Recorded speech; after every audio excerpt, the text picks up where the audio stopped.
that. When you go to chemistry school, you became more alert. You made wake up, your spirit wake up. And you became a more human being. That's your character is built in a school.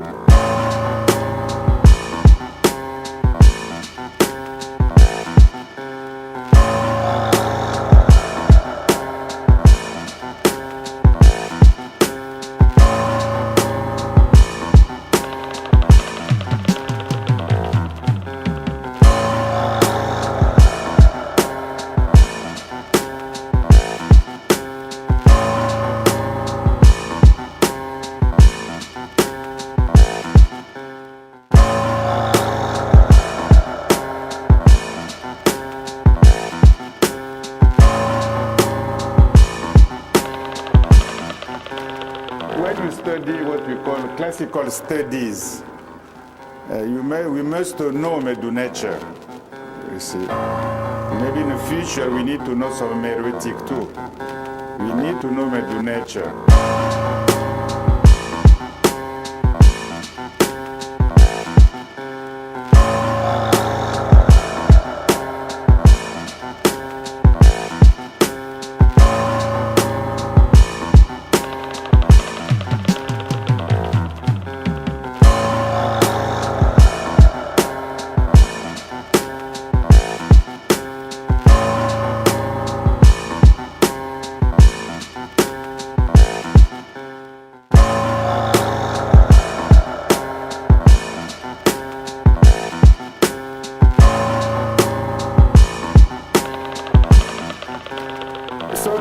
Achievement in Kemet for me is education.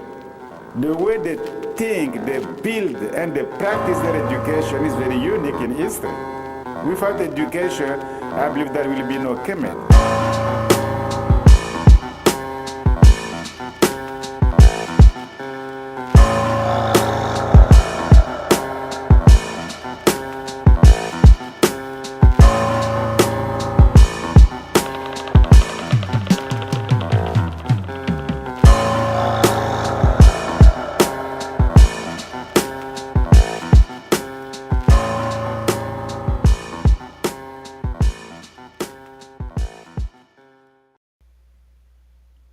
All right, ETM Hotep, peace. Welcome to the Sesh channel. This is your brother Wujau Meneb Edi Ma'at, and my co-host and partner, Emiketaku Kinshaya Kinyi. I don't know if you want to say a few words, Emiket. Hotep, Hotepu, Abet-I, Reni, Imiket, and I would just like to welcome y'all to this wonderful show. All right. So again, ETM Hotep, shout out to everybody and anybody who is already subscribed to the channel and you have been notified that we're live and you have come through, see what we're talking about, see what the Seshu is up to, see what the brother Wujao got on his mind tonight. Shout out to the brother Zane, Uncle Majed. Peace to you, Uncle. I hope you got some questions for me today, and I will be posting the link, the panel link, shortly. But I do want to have a few things to discuss first, and then I'm going to open the panel up if anybody wants to, chime in on the discussion, share a few things, or have any questions. All right, Michael Eason, Hotep, Marlon Hotep, Judy Ma'at, Hotep, and Zane Hotep. I already said Zane Hotep. All right.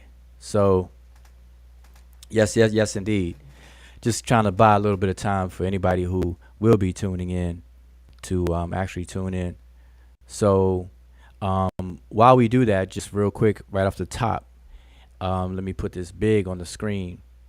So you all know that, right now we're right at the beginning of the school year. It's the back to school season. We have Labor Day weekend coming up, and this is usually around the time that that school starts again for the children. Shortly after that is the beginning of fall. I think the fall equinox is September 21st, I believe. So we're in that season. So this is the season where those kind of things kick off. So in the spirit of all of that stuff, I am starting up new class groups, new beginner class groups. And this is going to be for beginners level of learning Sesh, Medew, Netcher, beginner introduction to Egyptian hieroglyphic, which we refer to as Sesh, Medew, Netcher, which is what the ancient Egyptians referred to their writing system as. And they refer to their language as Rani Kemet. So I'm sure you've heard those two terms from me over and over and over again.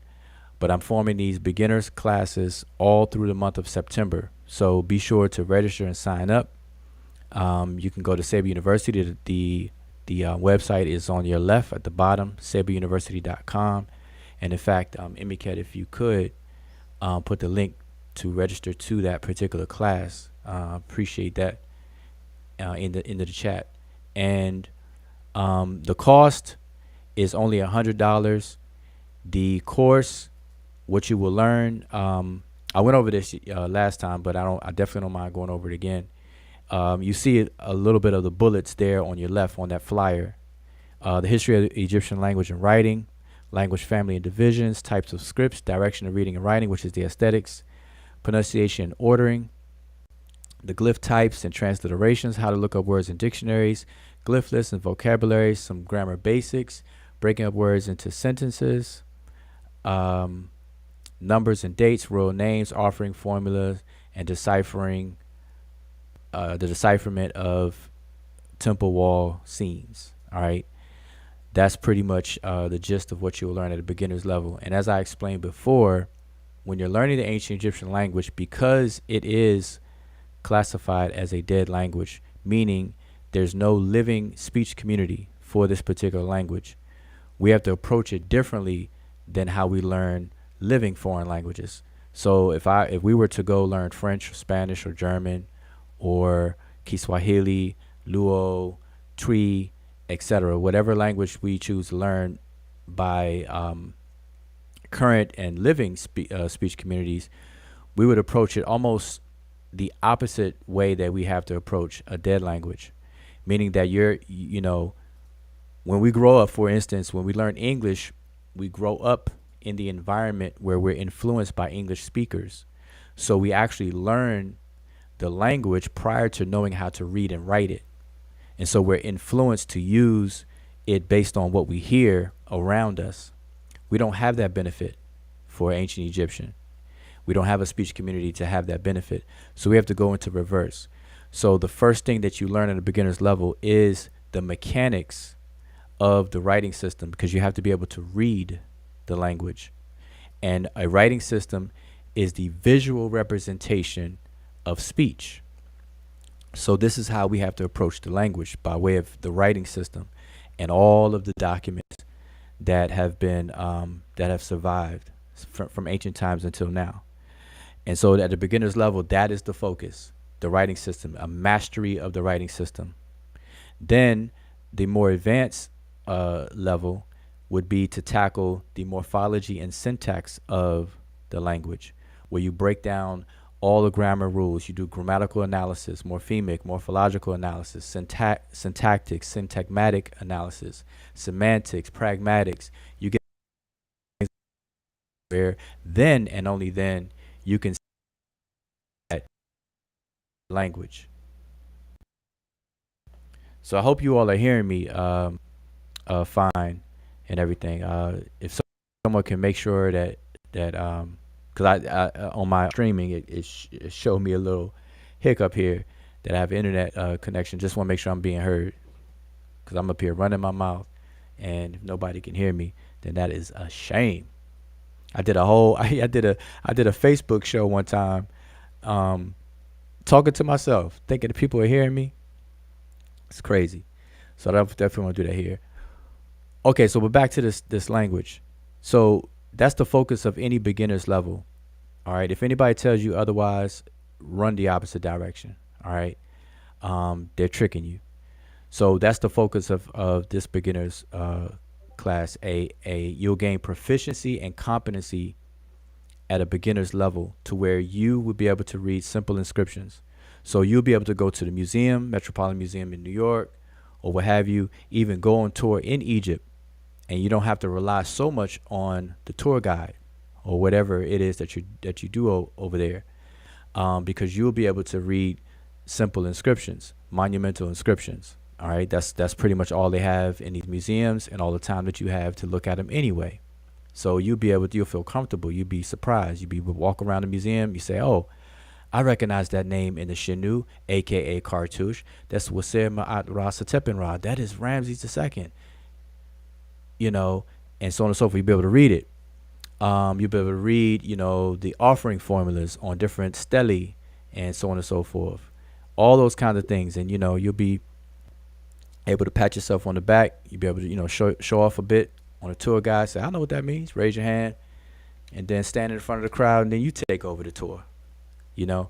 So anyway, that's what you'll be able to do. And again, the course is $100. You learn at your own pace. However, we have 12 live 2-hour sessions to where we discuss and answer questions in a group environment for 12 consistent weeks. Depending on the group and everybody's availability, we could double up and have 2 sessions per week, which will stretch it out to only 6 weeks. So the speed in which you learn this stuff is completely up to you. All right. So there's no holding anybody back. There's no excuses. If you need more help, then that's fine. If you are a very fast learner, you could get through it in 2 days, then hey, so be it. Now, this course is certified insofar as you get a certificate of completion. And I am very stingy with those certificates, meaning that I don't do any favors. I don't have the good old boy network. I don't, if you like me, I like you. So what? That doesn't matter. You have to prove your proficiency in the information to be able to get a certificate of completion for the entire course. And there's quizzes per chapter of the textbook. And then there's a final exam. There's a 100 question final exam for this particular course. All right. So and that's pretty much it. So I want to kind of get that out the way. So register, sign up. Like I said, it's only $100. It's $130 if you don't have the textbook already. If you already have the textbook, which is a beginner's introduction to Medew Netcher, if you already have that, it's only $100. But at the most, it's $130. All right. And so have at it. Spread the word. Spread the word. Okay. So I think that's enough time for everybody. Shout out to everybody. Who did I miss? African Renaissance TV. That's the brother Aziz. Peace, Hotep. Anybody else? If you're in watching, put a little greetings in the chat so I can see who's watching. Don't hide in the cut. Don't hide in the cut. Don't hide off to the side or anything like that. All right. We don't want to do that. We're all family over here. We're all family over here. We try to be. Okay, so let me get this chat on the screen. All right.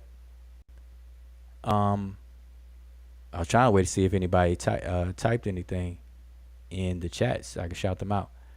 So let's get into the topic. Let's see. Let's switch this over to the topic. Now you've seen the topic of the video. It says clearing the smoke. You have options. So what is that about? If y'all know me, there's a rhyme or reason behind. I try to have a rhyme or reason behind everything I do. So let me go ahead and switch the screen over to that. So this is what you're looking at. Get this real big on the screen here. So the title of this video is Clearing the Smoke. You have options. Now, shout out to Philightentis. I see you, Philightentis, in the building. Shout out to Kofi Paisai TV. Kofi Paisai is in the building. As a matter of fact, Kofi, I hope you stick around for a minute. Hope everybody stick around for a minute. Where's Sean at? Sean somewhere fussing with somebody. Somebody go get Sean. But anyway, so back to this. So again, the title of this video is Clearing the Smoke. You have options.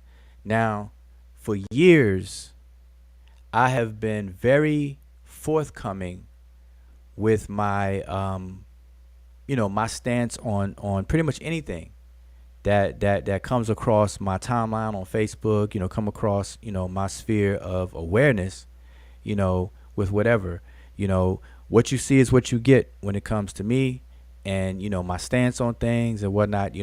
I'm not, timid with that at all. I maintain respect for everybody and things like that, and whatnot. But I'm pretty much straightforward with everything. I shoot it straight.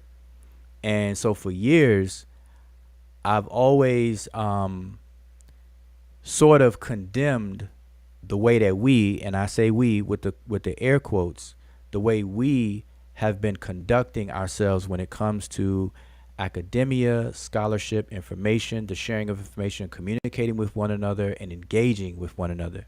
I've been critical about that for years. Like that's no secret, and I've been very, very consistent with that. The receipts are everywhere. It's in all my videos, even videos that I'm a part of that's not my video. It's all over my Facebook page, all over other people's Facebook posts and Facebook groups, everything. I just been there. Now I'm not a proselytizer, so I don't go around trying to proselytize people to convert to my way of thinking or my views of everything. But when opportunity comes or things pass my eyes, I definitely let my stance be known. And so I'm saying that because this video, the title of this video, Clearing the Smoke, and you have options.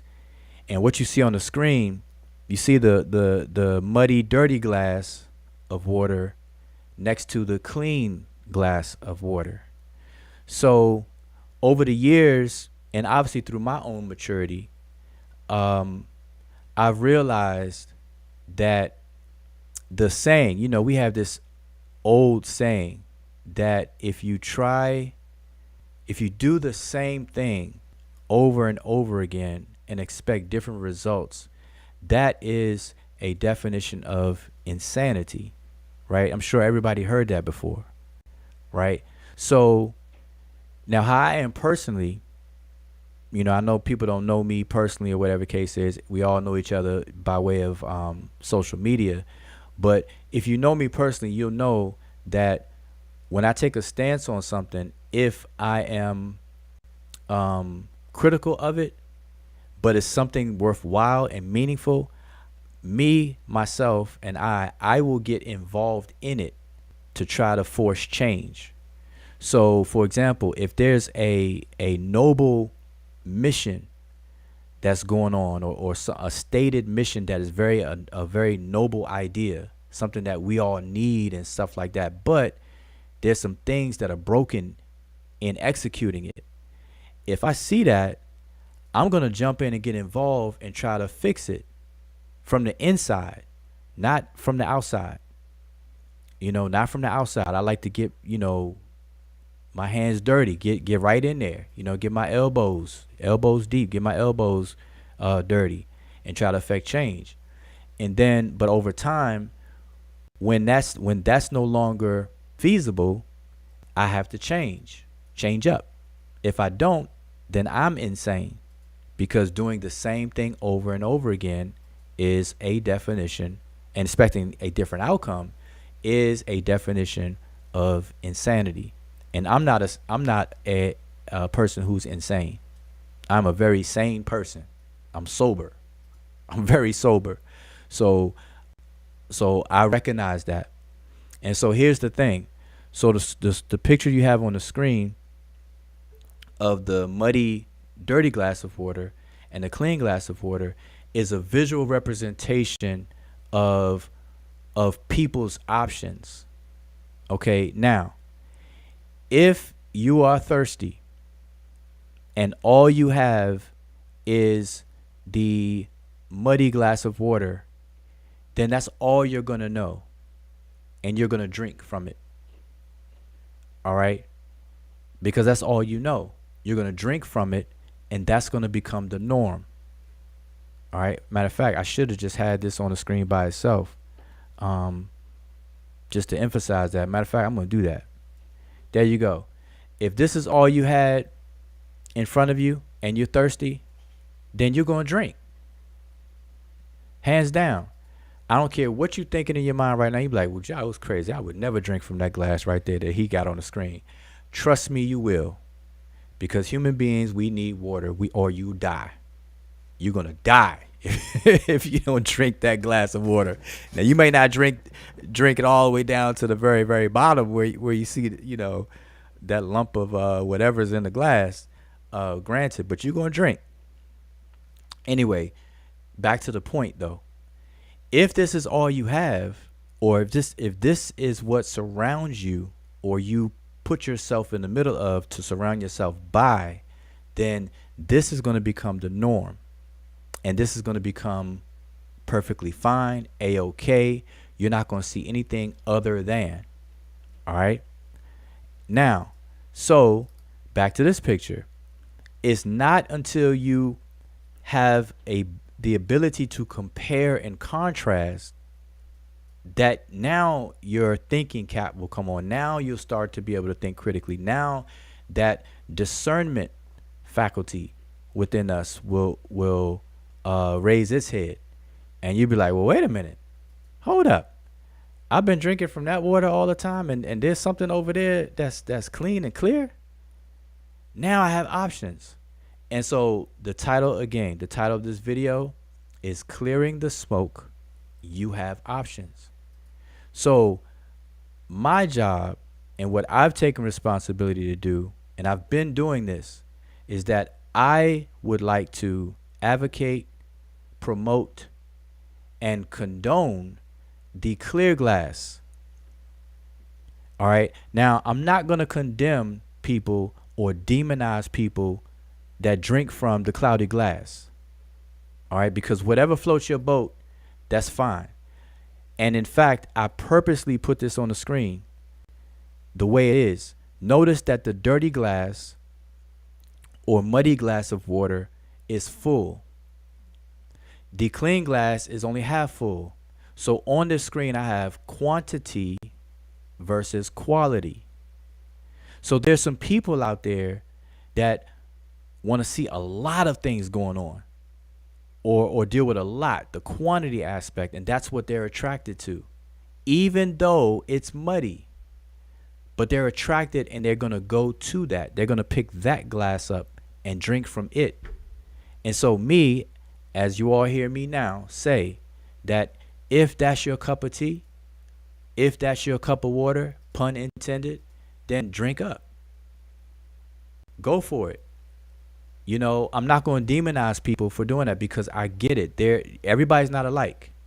I used to DJ, right? Back in the day, I used to DJ, and I understand that not everybody likes the same music.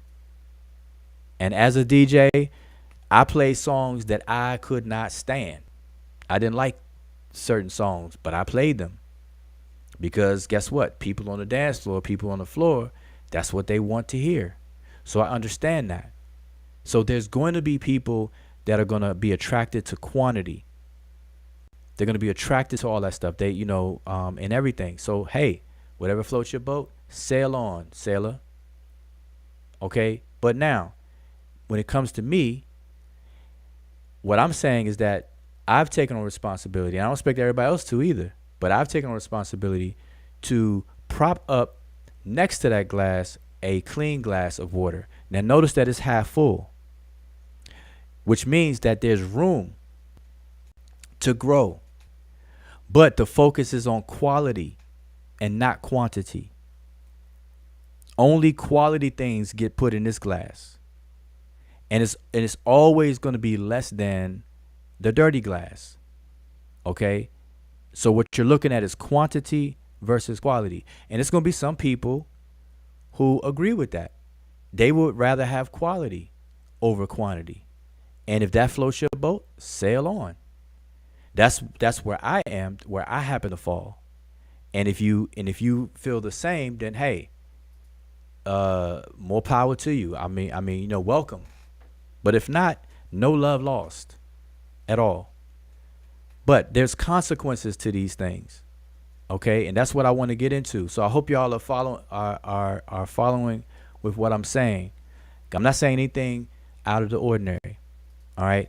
And in fact, based on my conversations with people through email, through the inbox, and sometimes, on these live streams, there are people who have the same sentiment as me, but they're not vocal. They don't say it. Whereas me, I'm used to this. I've been saying these things for a long time now. So much so that I'm not even going to exaggerate. Maybe 3 people at the most may identify me as as a person I complain. And I'm like, nah, not really. I don't complain. I understand why they say that, but I'm like, I don't complain. Like I don't cry or whine. There's people out there that whine and cry. And I don't even have to mention names. I know, listen, if I tell y'all there's people out there who always whining and crying about something, there's certain names that's going to come up in your head. And my name is not going to be one. All right. So I do know that. But the point is, I am critical, but I'm not complaining because it's my hands are off of that. Okay. Now I get frustrated and it becomes I become pessimistic about things, but I'm gonna tell you why. So I'm gonna get into that right now. So, the quantity versus quality thing. Now here are the consequences of that. Now, like I said, different strokes for different folks, but here are the consequences of it. Now, I've been on Facebook since 2009. And when I signed up on Facebook, I immediately, engaged people on information, history information, Africana studies, ancient Egypt, and all kinds of things. And when I first engaged people, obviously I was looking for things that I disagree with, and then pop up on people's posts, and just engage people that way. Always, did my best to be respectful and stuff, but I would engage people in that way. And so I've been doing that since 2009, 2010. Now here we are in 2022, 12 years later. And in my experience, I'm only giving y'all my experience. Everybody's experience may be different. In my experience, when I look back now, from the present going backwards, I see that I can literally write a list of topics that come up over and over and over and over again. And I see little to no progress being made. Little to no progress. Some little progress, but in the bigger scheme of things, it's just a blip on the screen. Little to no progress is made when there should be much progress made. Because check this out. From 2010, in 12 years, you can get a full PhD from scratch. 4-year undergrad, then you go into your master's program, then your PhD programs. So in that amount of time, every one of us, when I signed up on Facebook and it started engaging people in 2009, 2010, from that point forward, everybody I ever engaged in, including myself, we could all have PhDs in something right now. All of us. And then help expand the body of knowledge. But we don't. We don't do that. Now, you may be thinking like, okay, well, that's a little too much, with y'all, or whatever the case is. So be it. It may be. But listen, here's the consequence of it. Let me take this off the screen, because I know if y'all see the same screen time, y'all people may fall asleep, boy. So here's the consequence to it. And I want y'all to keep me honest. So, I can see the chat But when I run my mouth, I try not to be distracted. So, I apologize if y'all are trying to get my attention. Y'all at me, at the Sesh, and I'll be able to see it. But here's the consequence to that. In the list of topics, and y'all could do this yourself. Take a piece of paper and write all the topics that you hear people talk about. And watch your list be limited. It's going to be limited. And I can call off some right now. But I'm going to hold on until later. But here's the consequence of it. While we are spinning our wheels, going around in a circle after circle after circle, there's a scratch in the record. The needle just keeps playing the same little section of the record over and over and over and over again. While we're doing that, and I put the air quotes while we are doing that, other people, the non-we, the non-included in the we people, they are stacking information. They're expanding the body of knowledge. They're expanding. I can show you right now. As a matter of fact, let me go ahead and do that. I'm gonna go ahead and do that right now. Let me pull up something to give you an example, because demonstration always beats conversation. So let me pull up something right now to kind of get you in the frame of what I'm saying.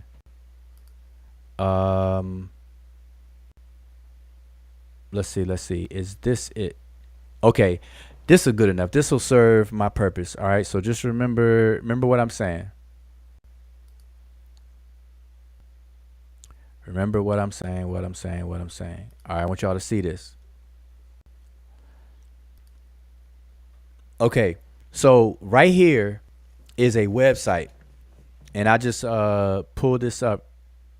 Okay. This is called Egyptology Resources.x10host.com. If you want the link, let me see if I can post it. Matter of fact, I'll post it in the chat right now. Let me post it in the chat. Where is the chat?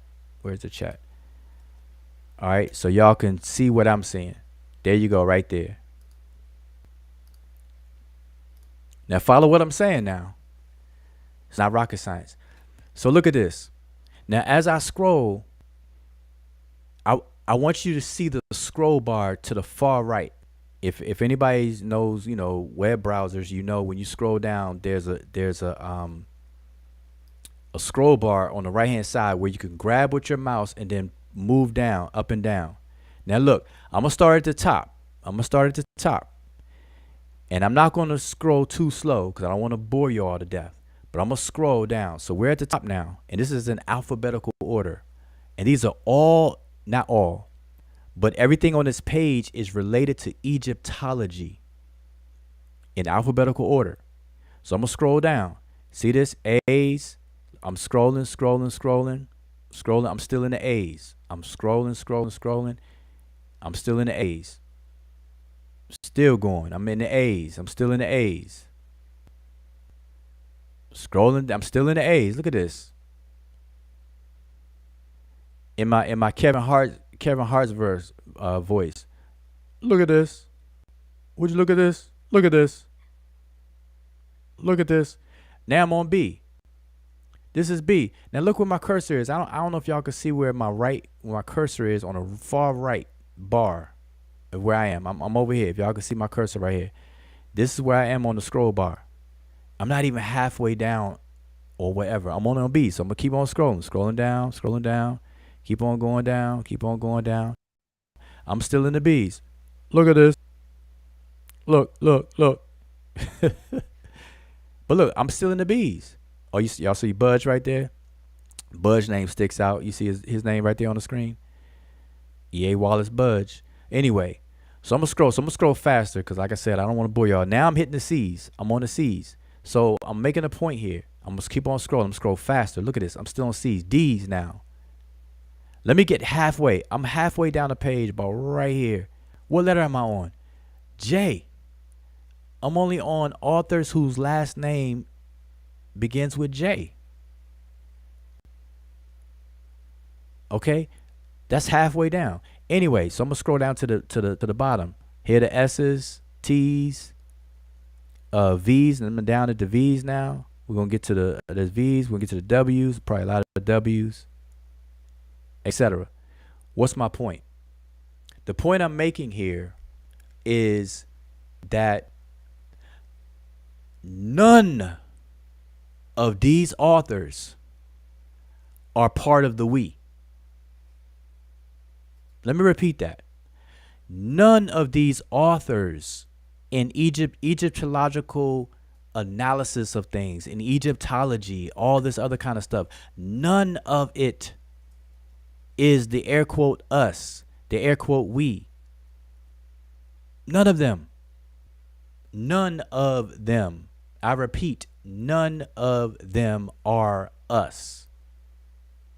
However you define the us. These folks are getting busy. They've been busy. If you look at the dates of their publications, and these are thorough publications. Now, whether they're 100% right or accurate or not, I'm not speaking to that. Okay, I'm not speaking to the accuracy of it, because that's only determined by diving in and examining it. But the point remains, these people are busy. They're writing. They're producing knowledge. They're producing knowledge. So again, let's back up to my point. Let's get this back on the screen. Quantity versus quality. While we spend 10 years and 12 years arguing over the same crap over and over again, and these are arguments that are not even argued. A lot of them are silly, but they happen over and over again. While we're doing that, these non-us, the non-we people, are putting in work. And guess what? On top of that, we quote them for our shenanigans. So while we're arguing, fussing, and fighting over the same silly, stupid arguments for over the 12 years, we're quoting the other than us. Now, y'all keep me honest. Am I right or wrong? I want to see in the chat. Am I right or wrong? Because I'm not letting anybody off the hook with this. That's what I'm saying. Listen, I'm clearing the smoke. People say, I want all the smoke or whatever the case is. Man, later for all that stuff. I'm clearing that. That's what we doing over here. Like, leave the smoke, all the shenanigans, the goofy, the games, the short bus mentality and stuff like that. Yeah, that's fine. Like I said, whatever floats people's boat. But I'm looking at the bigger picture. We're not putting in work like we should and like we could. We think we're actually doing something. Boy, we are the most, and I'm using we being nice, the air quote we. We think we're all that in a bag of chips by doing what we're doing. We're not doing anything in comparison. We're not doing anything in comparison. Now, when I say this is for the knuckleheads who may take a soundbite of my video and say, well, Joe said X, Y, and Z. When I say what I'm saying, I'm not talking about 100% of us, because there are some, very few, there are some of us who are putting in work. Okay? And we just know who those people are. But there's a whole stack of us not putting in work, but yet we fuss all day, every day. We go live once a day, daily, twice a day, in the afternoon, breakfast, lunch, and dinner, arguing over the same stuff. YouTube or Facebook, arguing over the same stuff. And like I said, we're going to get into some of those silly arguments in a minute. But so again, I'm backing up again, based on the picture on the screen, right? I'm not going to sit here and demonize people who are attracted to the glass on the left. What I am condoning, what I am advocating, what I am promoting is the glass on the right. That's what I am about. This is what I've been about. And the receipts in the things that I touch and do shows it. So again, I am here clearing the smoke and to let you all know you have choices. And it's up to you. There's no love lost. Okay, because at the end of the day, we're all our brothers' keepers. We're all our sisters' keepers. We're all brothers and sisters. Because I'm sure that outside of the information, outside of online engagement, I'm sure that if people that you are familiar with online and you saw them in person and they were in destitute or in need, I'm sure that everybody will help each other out. I'm sure of that. And if you don't, if you're not, then you definitely a special character. So I'm not talking about that. So whatever floats people boat, that's fine. But right now, I'm talking about real progress.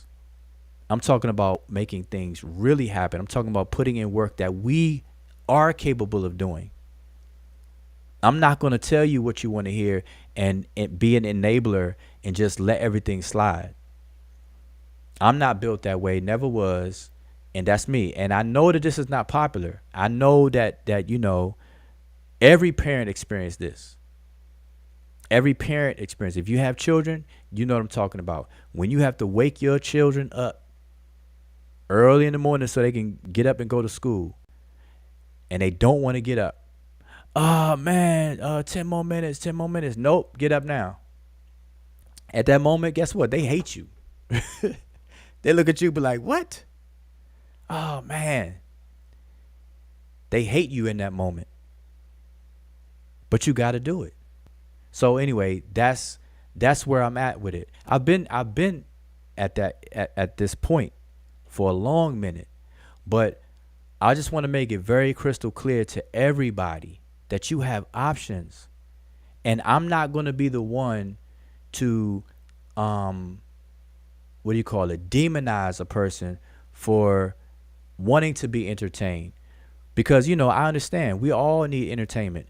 We just have different forms of those entertainment needs. But some people like the arguing and fussing. Some people like when people are arguing over top of each other. And I get it. And like I said, I used to be a DJ, so I make the analogy with DJing. I played songs that I didn't like. I'm gonna give y'all a short little story. All right, a short story. Y'all know that I'm from Washington D.C., right? The land of go-go music. All right, born and raised in D.C. That's all it was, go-go music. I grew up with go-go music, but I did not like it. At that time, I never been to a go-go, which is a club, where you go and go-go bands play. We call it a go-go, right? I never been to a go-go at this point. I didn't like go-go music. Grew up hearing it, but I was a hip hop person. I was a breakdancing, hip hop, all that stuff. It was all about hip hop. I was like, go-go music, nah, man, they play the same beat and this. I used to complain about go-go music. Like, oh, I don't see how y'all like it. It's not clear. All the tapes y'all selling is not clear, and whatever. I said I'd rather buy records, and that was me. Okay, didn't like it, but I'm gonna tell you, at some point, my friends convinced me to go to a go-go, and I'm gonna tell you, all it took was one go-go. And anybody from the DMV area, you know what I'm talking about. If you're not from there, this gonna go over your head. I went to a go-go. I forgot where it was, and if I name a couple places, people from DC will know what I'm talking about. I went to a go-go, and my first go-go, I went to go see Rare Essence. We just call them Essence. Rare Essence band. And I'm telling you, you talking about somebody getting tricked out. I immediately converted. Immediately. Like, that was a eureka moment. That was like a life-changing moment when I went to the go-go. It is completely different than what I thought in everything. And I realized, man, I had judged this stuff without giving it a chance. And I was like, man. And I didn't look back since. go, I was all about the hip hop still, but I'm saying that's the moment I had my whole 180-degree different view on go-go music. To see Go-Go Mickey play, take his shirt off while he playing the congos, the lights, the bass, the energy, the girls and the dancing, everything. I'm telling you, I was turned out. I was turned out, turned over, whatever. I was immediately converted. So anyway, that's my little story about go-go music. So what I'm saying is that people have their preferences, and I'm just saying that to say I get it, and there's no love lost. But what I'm doing here tonight is just to let everybody know, reassure everybody that you have choices, okay? Because like I said, if you only have one option, then that's all you're gonna know. So what I'm doing, what I've been doing, and what I'm gonna really, really get busy doing is provide options, and that's it. All right. So that's my opening rant to this live stream. It's been 45 minutes. That's a long rant, I know, but I want to get this out, get this off my chest, and just say this because I want y'all to hold me accountable for what I'm saying. That's what I'm doing. That clean glass, this clean glass you see on the screen, that's me. Put my name on that.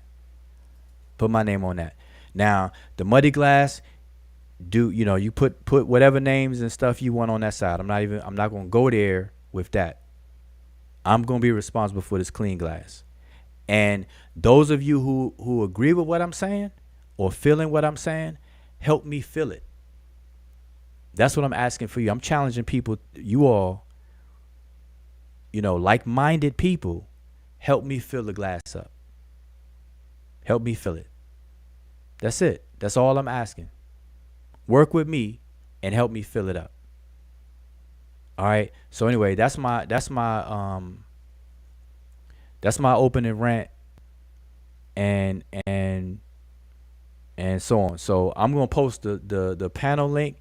Now, like I said in my rant, I do want to get into a couple of these things as examples, okay, of the arguments that's been happening and so on and so forth. So, but right now, I just want to make that clear. So, am I clear? Y'all give me some feedback. I'm looking at the chat right now. Shout out to those of you who tuned in. I see we got Dundada in the building. We got Teddy Wisser, Mott Ross, and Neferu in the building. Christopher Withers is in the building. Who else? Back up a little bit. Did I miss anybody? LA, Oklahoma is in the building. Who else do we have in the building? Asar Imhotep is in the building. Afro Ninja is in the building. Desharab is in the building. Who else have I not seen? I guess that's it. Okay, so yeah, so shout out to all of y'all who are watching. And if anybody I missed, I can't see you type anything. Make sure you type. Don't hide now. We're all family over here. No, don't hide in the cut. Don't hide in the cut. But anyway, so I'm challenging you all to help me and hold me accountable. Hold me accountable. I don't mind. I'm not gonna whine and cry and name drop. I don't need to do any of that stuff. And y'all know people around that be doing that stuff all the time. So hold me accountable. But hold me accountable for what I'm saying. I'm about. I'm about that clean glass that's on the right hand side. All right. So let me post this link up. And while I post the link up, I'm gonna shift gears because now we all gonna learn something. Okay. I mean, hopefully y'all learn something just then. But let me get this link in the chat. Oh, but Emicat, I've been doing all that ranting and everything. You over there quiet.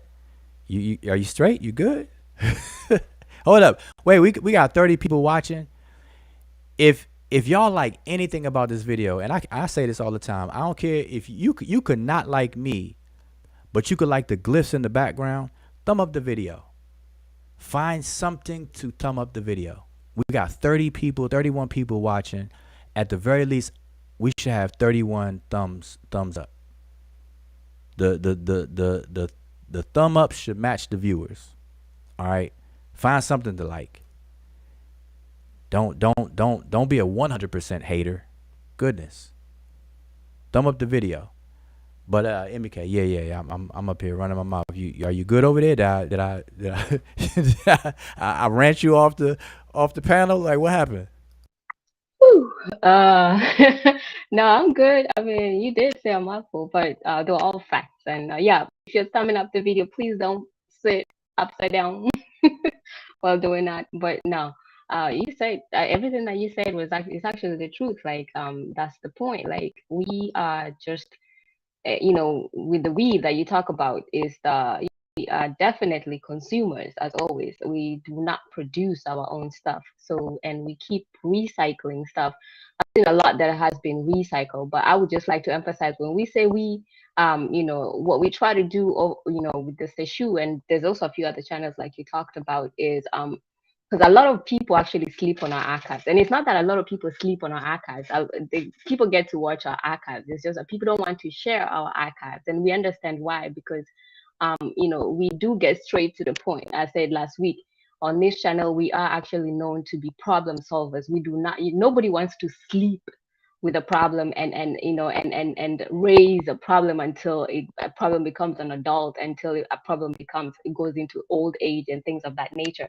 So on this channel, we are definitely problem solvers, and I think a lot of people have realized that sharing most of our stuffs will actually end a lot of conversations, which is counterproductive with what other people want to do.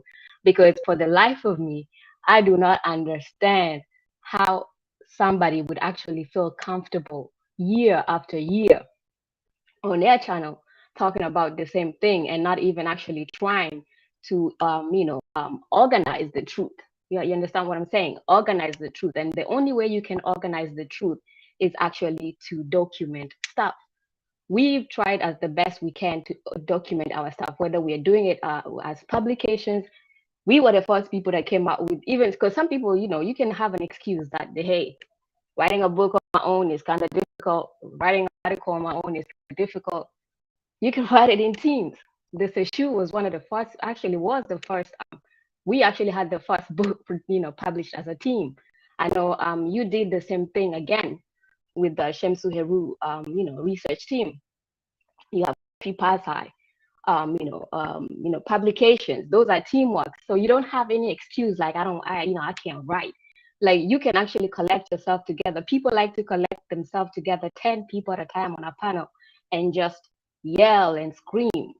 Get that group together, write something. But because people do not want to commit to their stances, because they know that their point is not actually to resolve anything, is actually to just keep recycling thing while fooling and dumbing down people, because all they need is viewership. Like, you need people on YouTube to listen to you every day, but because you cannot come up with enough content every day, so you recycle stuff. So obviously the intention is not to resolve stuff. Our intention is to resolve stuff. So we have archives where a lot of things actually people are regurgitating right now. On our archives, we solved all that stuff. So, and it's not that people don't know, it's just that people know that sharing that is not going to help, because obviously then they will have nothing to talk about. If you're watching this right now, anytime you hear an argument, trust me, come back to the Seshu archives, come to our YouTube page, go through our archives. We even have playlists. Everything is actually labeled for you. We have a lot already timestamped, and we're going to keep doing that with the other older videos. I guarantee you're going to find that the Seshu already tackled all that stuff and is already water under the bridge. I guarantee you that. That's all I got to say. Okay, excellent. That was excellent. And that actually brings us right to where we need to be right now. So, yes, our archives of videos is slept on. So stop sleeping on it. Set your alarm clock, wake up to the archives. Go, peruse through the archives, because as Emicat said, a lot of things that's being argued and people fussing and fighting, we've covered already. So I'm going to get right into a couple of those things. So but I'm going to welcome, I have Ankoma Jed on the panel. But if you don't mind, Ankoma, before I pass you the mic, I want to kind of set the stage for a couple of the things that these arguments that keep popping up and whatnot, just to kind of put them in context. Okay, so as you all know, and then Philitis, I have your question on the screen. Let me just read your question, but I want you to remember your question because we're gonna address it after this. You said, Seshu, do you believe philosophical zombies exist? Do you see Sutek embodying the same concept? If so, you agree a person who thinks like Sutek can be seen as a philosophical zombie. So remember that question, and I'm gonna come back to it. Even if you might have to type it again, but I just wanted to acknowledge that I've seen it on the screen. So now I just want to mention a couple of these arguments that to support what I said earlier. Okay, in my rant.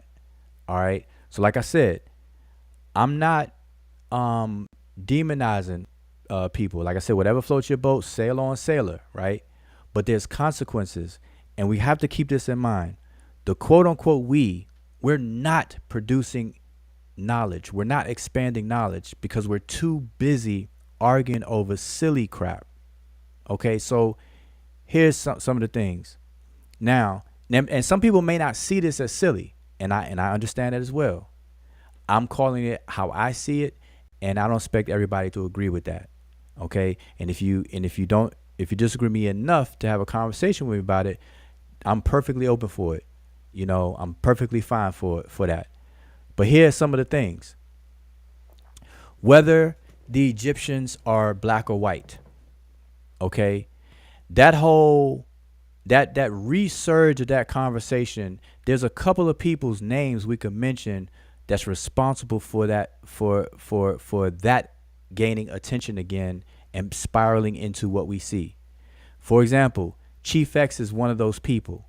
Okay, Chief X went on a Facebook run with going against the I call it the romanticization of ancient Egypt, where you have people, and I'm gonna name the names that he named, like Anthony Browder and who else, and some others. But I know he focused on Anthony Browder in terms of a named person, possibly Ashra Kwesi, and maybe some others. But one of Chief X's point was to go against saying that, okay, you ninjas are not the ancient Egyptians and this and that, and stop telling people that, this, that, and the third. And then that goes to the ancient Egyptians are not black. The ancient Egyptians are Mediterranean people. Then it went into the super Sahara versus the sub-Saharan people and whatnot, and how Egypt is not in Africa, but it's in Northeast Africa, as if that's a difference between Africa. But these are the arguments that were being said. Then that re-triggered the conversation, the earlier conversation from that, about the meaning of the place named Kemet. Does it mean black? Does it mean the land of black people? Does it mean the land of black skinned people? Was the country named because the people's skin was black or saw themselves as black? All that stuff surfaced again. And so all of that is short bus stuff. Because here's the thing. Here's the very simple bottom line thing. Whatever we today consider black as this collective group, and we're categorizing a part of humanity under the label of black, that concept and the rules of including people in this category of black did not exist in ancient times. The racial constructs that we use today, but we use these color terms for it, these racial constructs are a modern construct, a modern invention. When we say a social construct, these are constructs that emerge from society, today's society, not ancient society. So the ancient Egyptians would not be black by our modern social construct of race. nor would they be white according to our modern social construct of race or any of that, because that is not how things were classified by the people themselves. So that entire argument is an anachronistic argument. And ultimately, it's a waste of time. Because no matter of that question, what makes the ancient Egyptians them and anybody who and what they are is beyond that. Because I'm going to give you a for instance, even today, if skin color is what connects people and allows people to be put in a single category called black, then what good is that? Because even within that, let's say we did that, and people do that. Even within that category of black, we got a category of black now, right? Because of shared visible features. And the main visible feature would be skin color. So we round up everybody and put them into a container bucket called black. Now, in that container bucket called black, there are many differences. So how and why do people identify even within that? It's a diverse situation. Now, you can tell somebody who shares the same skin color as the next man, same similar features as the next man, but you can tell that they're different people. How and why is that? It's because of something called the material and psychological environment called culture, along with what we call ethnicity. Ethnicity and culture distinguishes one group or individual from another who is a member of a different group. Even if they share the same skin color, even if they share the same surface features, topological features. Case and point, Yoruba, Igbo, same country, Nigeria, two different people. In Ghana, same thing. You can go all across the continent of Africa. Everybody domiciled on the continent of Africa are by definition Africans, but among those Africans, they are distinct people. There are many, many distinct groups of people. And these distinct groups of people, they are prideful. Prideful of their membership within their group, their ethnic group, their cultural group, their linguistic group, all of the above.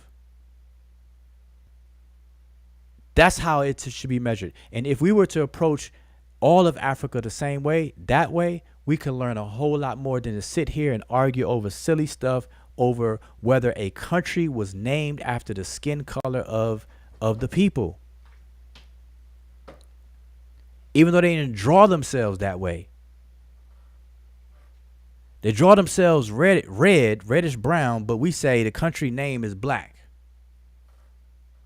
In the text, they say the people in the South were black. They define the Hisi as Negro, which is the word Negro, which means black, but we don't call that black land. It's crazy. That is a conversation. That's comparable to driving 90 miles an hour to a red light. Yes, you're impressive. You're driving fast. You may have a fast driving car, but guess what? You're going straight to a red light, buddy. At the end, it's not impressive. You're not doing it. You're not going anywhere. That opened the door for the whole Mediterranean thing. Did the Egyptians come from the South? Did they come from the Sahara? Did they come from the Levant? Did they come from Europe? Did they come from Greece? Did they come from Arabia? All of those arguments. come out of there. So anyway, that's that. Then what's another one? Oh, now the on and popping conversation right now is, was Christianity stolen from Egypt? Everybody is up on that topic because that's a hot topic right now because there's a debate coming up. If it's still up for a debate, I don't know. If they're still having a debate, that's between Garfield and Jabari. Was Christianity stolen from Egypt?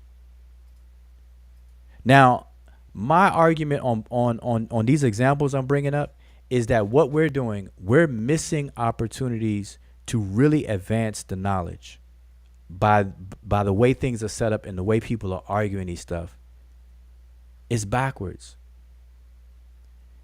There's so much written material about the correlations, parallels, syncretisms, and everything of Christianity and other systems from Babylon, Persia, Zoroastrianism, Judaism, pre all of that stuff. You got the Akkadian, Babylonian, Mesopotamian, Sumerian influence or correlations, Egyptian correlations, and everything like that, all wrapped up into Christianity. There's so much scholarship and so many books on this already. And so when we set up an argument or a debate title and say, was Christianity stolen from Egypt? That can only mean that people are going to be looking for this smoking gun, which is tantamount to the equivalent of a videotape existing of somebody of a early Christian literally on videotape stealing from Egypt, stealing the ideas from Egypt on videotape, and we could play the videotape back. And somebody's writing there, writing down with this ink and pen and whatnot, dipping it into the ink jar, and then writing stuff, and then looking over at the walls of Egypt, and then writing stuff. And on his back, on his shirt, he got a tattoo that says, "I'm a Christian." So we got this guy with a Christian tattoo on his back, with an ink jar, a pen, and a scroll, and he's staring at the Egyptian walls, and he's copying, he's stealing Christianity from Egypt. That's what people are going to be looking for, a smoking gun. And you're going to be disappointed. But if we characterize the conversation better, then that's going to force people to look into the scholarship that already exists about the correlations, the correlates, the parallels, the correspondences, the syncretisms, and things like that between Christianity and Egyptian thoughts and philosophy, between Christianity and Jewish thoughts and philosophy, between Christianity and Mesopotamian or Babylonian thoughts and philosophy, between Christianity and maybe even Indus Valley thoughts and philosophy. There's so much material on this. All right, so let's get into an example one. Uncle, I don't want to keep you muted so long and whatnot. So if you have something, because everybody knows me, I could be long-winded. Yeah, man. Good night. Good night. Can we good?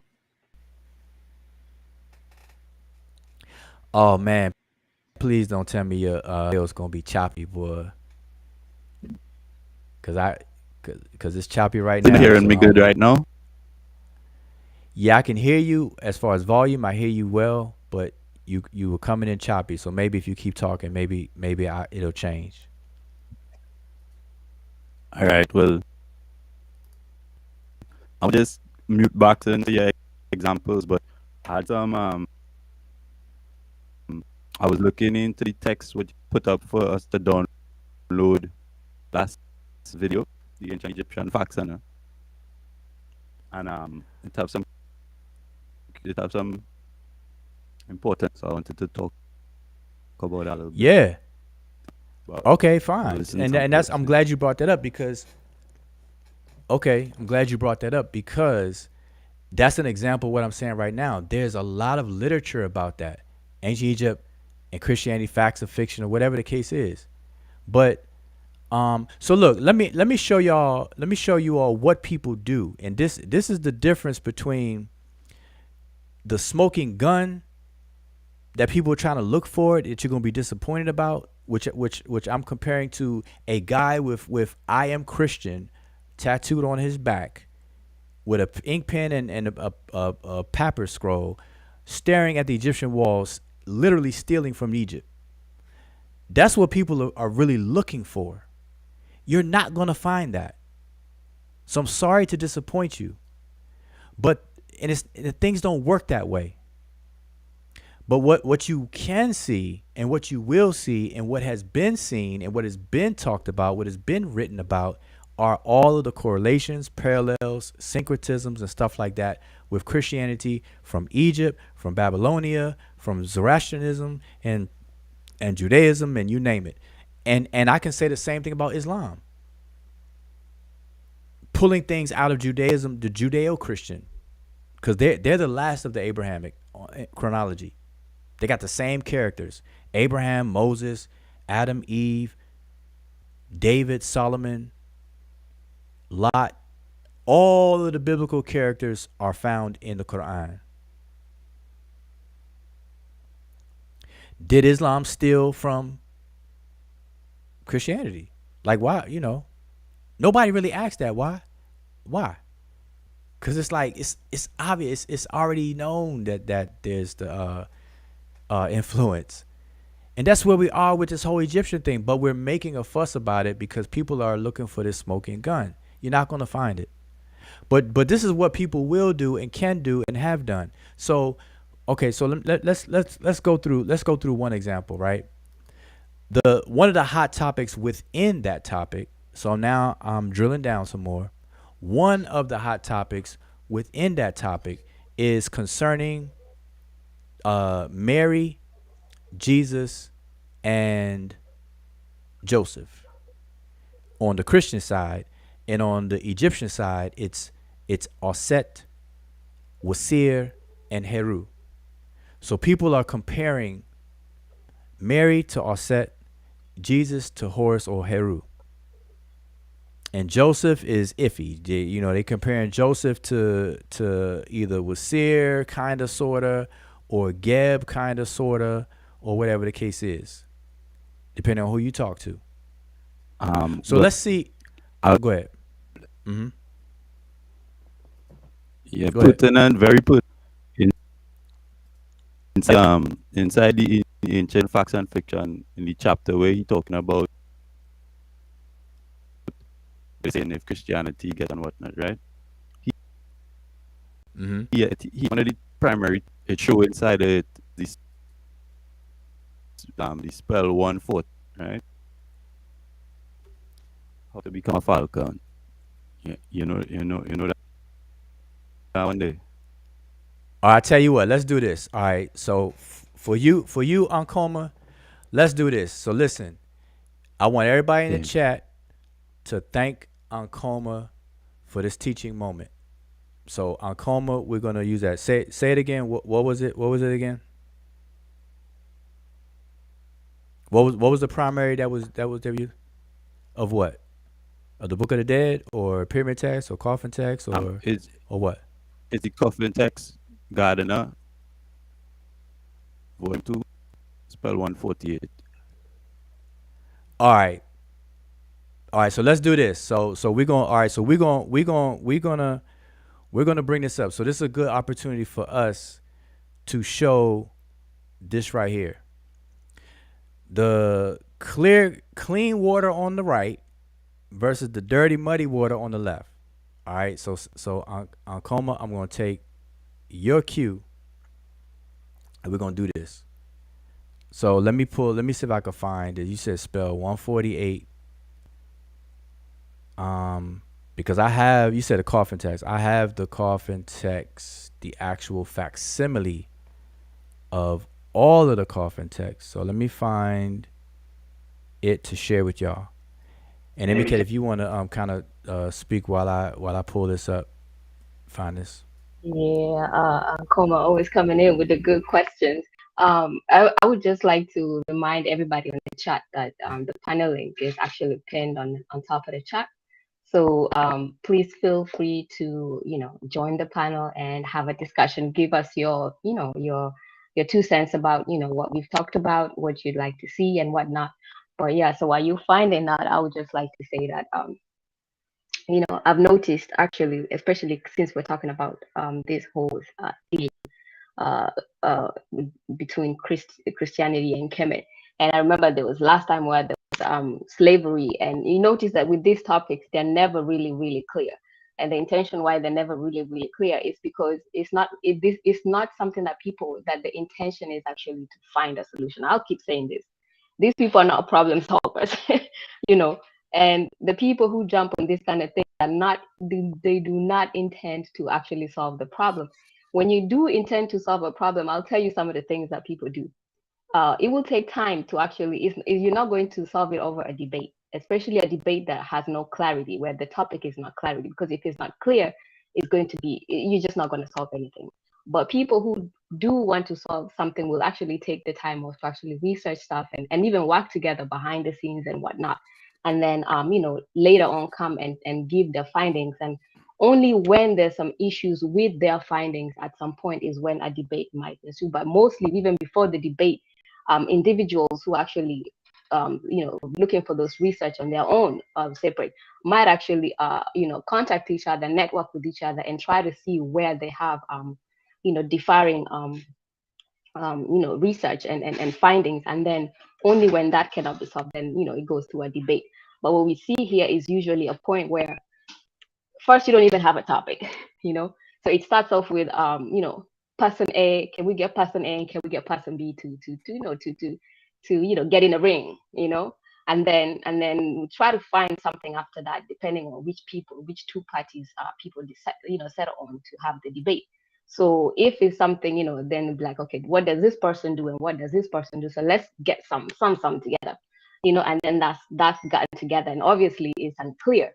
And then at the end of it, you will have people will pay. There will be pay-per-view. There will be whatever. Sometimes there might be cancellations, postponements, But if it ever gets together, it will be done. And then after that, it will not be resolved. And then at some point, they might actually get back to it again, or now there'll actually be person A and person C, or person C and person D, and then the same thing keeps recycling. But even none of those people ever write anything after that. None of those people ever go back and be like, I need to conclude this issue. This issue is actually, how you don't sleep when you don't solve a problem?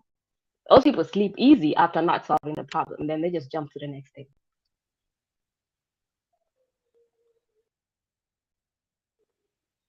All right. So here we are.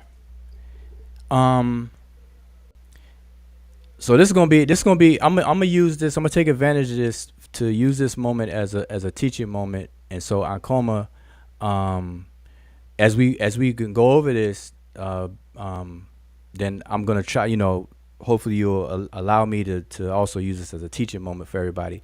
So what I'm gonna do is take this. What spell was it again? Say the spell, because this is the Egyptian coffin text. So this is I'm putting the source on the screen so everybody can take a screenshot and get it. Now, mind you, I'm gonna say this to everybody. I am recreating what we have been calling the Per-Majat, which is an Egyptian word which means house of writings or house of the scrolls. Per means house, and then Majat is the word for scrolls.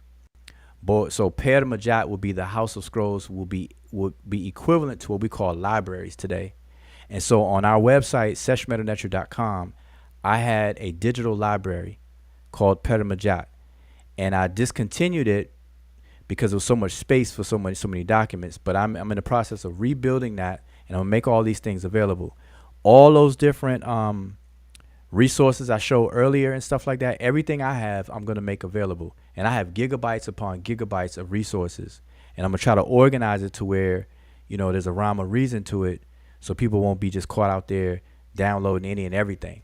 Okay, so this is gonna be one of the things. So this is called this is the Egyptian coffin text by Adrian Debuck and Alan Gardner. Same Alan Gardner that did the grammar in 1957. But Ankoma, just repeat which spell it is because I need to scroll down to it. Hopefully it's You're going to 148. okay. So this is volume 2 for everybody. This is volume 2, which spells 76 to 163. You said 148. So I'm gonna skip on down to okay. Let's spell 116. Spell 128. 135. We getting close. 138. 146. All right, let me slow it down. 146. Probably go faster than that. 146. Well, 146 is pretty long. All right, 147. All right, 148. Where's the beginning? All right, 147. All right, 148. All right. So here we are. Working like in that text and not giving you the translation. But in the same ancient Egyptian text, you could find the translation into English. Remember? Okay. Yeah, but see that's what see we call ourselves Sesh, right? Because we actually read and write the language. All right. And so we're us aspiring scribes. So we're not, I don't want to pretend and hype up as if we're masters and 100% know-it-alls, but that's our aim and goal, and that's in our name, the Seshu Ma'ani Medew Netcher, which means the loyal scribes of divine words. And so what we advocate and what we do is we read the text from the sources. And so this is a facsimile that you all see on the screen. And I don't know if can y'all see my cursor? Can y'all see my cursor? Just want to make sure y'all can see my cursor. Okay. And if I have to make it bigger, let me know.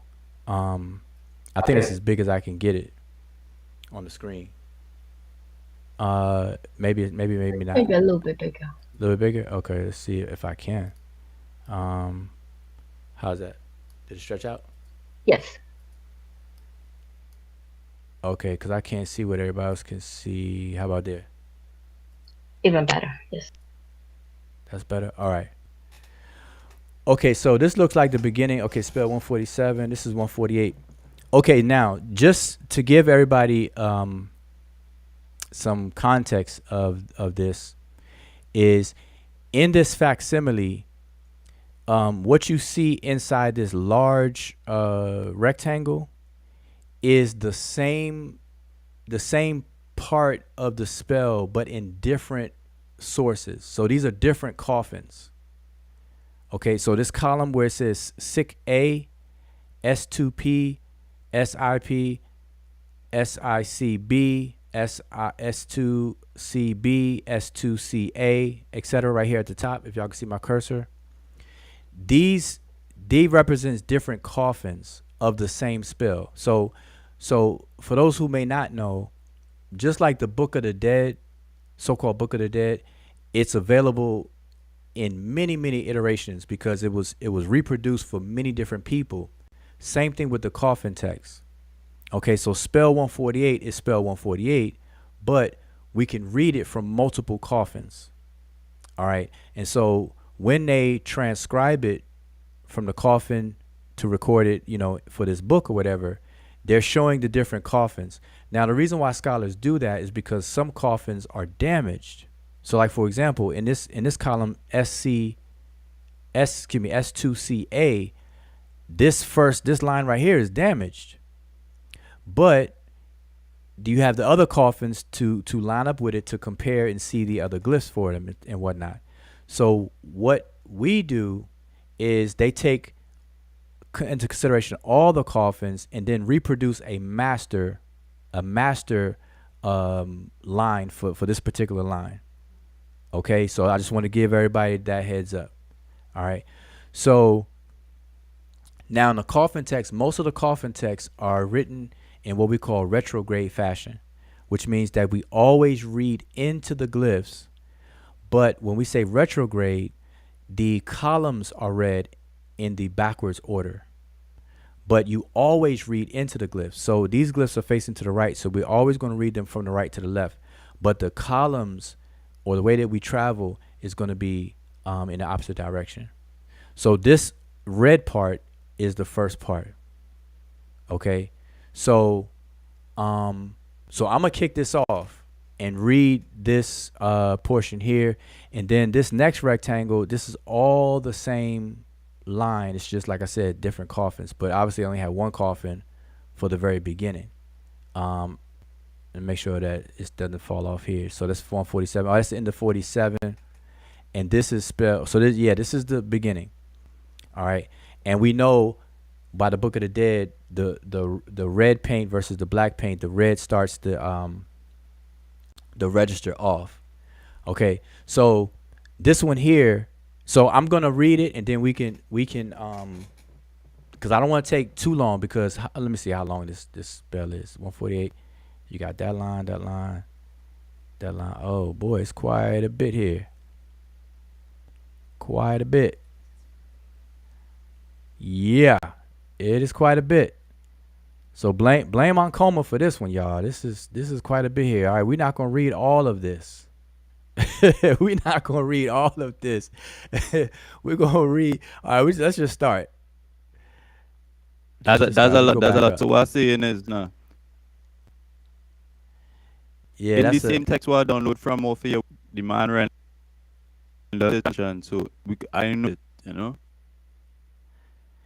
Yeah, they have the translation, but they don't have what we're about to do. So we'll mix it up because we want to make the point that you're making, Yeah, that you're bringing up. Yeah. But at the same time, I want to what I'm doing now, Emiketa, and if you will help me, because we could alternate, right? You down with that? Oh yeah. Okay, so we're gonna alternate reading the text. One, to show people what everybody can do. You know, if you want to become a student of the language and the writing system, be able to do this, which is what we advocate. All right, so we want to show people that this is where it's at, to be able to do this, so we can start advancing the knowledge and reading these things ourselves and not relying on any Joe Blow. All right, solely.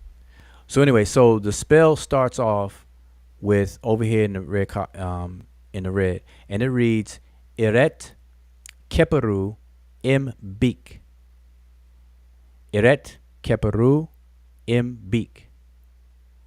All right. So I just read it in terms of the glyphs. So I'll just explain what this means. So Eret is the word which means to do or to make. And because this is an infinitive form starting off the sentence, it is the word for making or forming. And then we have Keperu, which is the word for forms, which is like the shape of something, the form of something. And it says as, M is the word for as, and then beak is the word for falcon. So this spell starts off with the making of one's form or a person's form as a falcon. All right. And I'm pretty sure this is going to be talking about Heru. All right. So the next line. So MK, we could alternate. So if you can read the fuller one would be this first column right here. So if you could read that. Okay. So you have key. All right. So I'm gonna point to it as you say it. So we got key all the way to man. Yeah. And then you have Sesh. Then you have Senej, all the way to the animal down, and then Netcher, Netcheru, which is plural. So it will be key, Sesh, Senej, Netcheru. And then key, I think that's I believe it's an infinitive verb, I'm not sure. But and then you have Seshed, which is mostly can find it maybe translated as a flash or thunder flash. And then Senej, which is is to fear, and then Netcheru, which will be the divinities in plural. So this will be the flash that is feared by Netcheru. All right, so let's keep going because I don't want to bore everybody to death, but hold up, and this is too big. All right, so we're going to go to the next one. So I'll do this one. So we have the word res Then we have the word aset. So we have res, aset. Then we have bakat, bakat. Then we have ker. Then we have metwet, sin-es, wasir. And then we have A, then we have B. So I'm going to stop here at wasir. Okay? I don't know if y'all can see it. It won't let me highlight it. So hopefully y'all are following this, and I won't make this into rocket science or confuse anyone. So what this is saying, res is the word to rise up or to wake up. Okay, just remember that, rise up or wake up. So it is the rising up or waking up of Aset, and she's waking up, bekat, pregnant. That's the word for pregnant. Okay, and then it says, then we have metwet, which is the word for seed, and the seed of, it says sin-es, which is her brother. So she's waking up pregnant with the seed of her brother. Who is her brother? We have Wasir right here. Her brother Wasir. So she's waking up pregnant. All right. Now, if I go back to what Emiket read, we have ki seshed.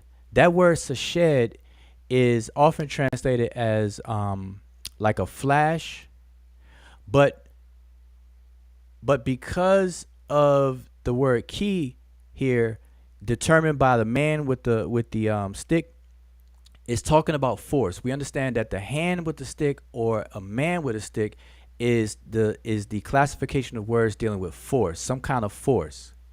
And so this flash is not just a flash. We know flashes don't have force. And so when you look up the word seshed, and y'all can correct me, anybody who's already familiar with the tools that can do this, y'all keep me honest. The word seshed is also the word for meteorite or a star. Now, what does that sound familiar to? When we have a woman waking up pregnant, and then her sign of being pregnant for carrying a seed is preferenced by a shooting star, a star that causes fear, the word sinej, among the Netcheru. What does that sound like? Ankoma, what does that sound like? Is he still here? But I done talked Ankoma off the panel. Where is he at? He's gone with the shooting star. I watched. No, right here. Oh, you here? Did you hear me? You hear my question?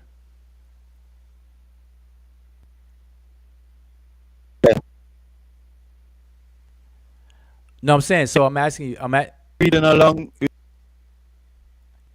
my Stephen. boy, man, you're book. boy, I don't know what kind of So I didn't know if I don't know what kind of phone service you have, but you gotta leave Probably Cricket Wireless alone. We gotta get AT&T or something. If you can just type it real quick, on the private chat as well, and then while you're talking, if you can. Let me ask the chat. What does that sound like? I'm asking the chat now. I'm turning to the chat. Let me look at the chat. To the chat. What does that sound like? So far, look, we are early in the spell. We're early in the spell. Okay? So we have Eret Keperu Mbik, which means the formation or the making of the form as a falcon. Okay? And it starts off by some kind of forceful flash, or seshed is also a star or a meteorite, because we see meteorites shooting, we call them shooting stars even to this very day, that causes fear, Senej Neteru, the fear among the gods.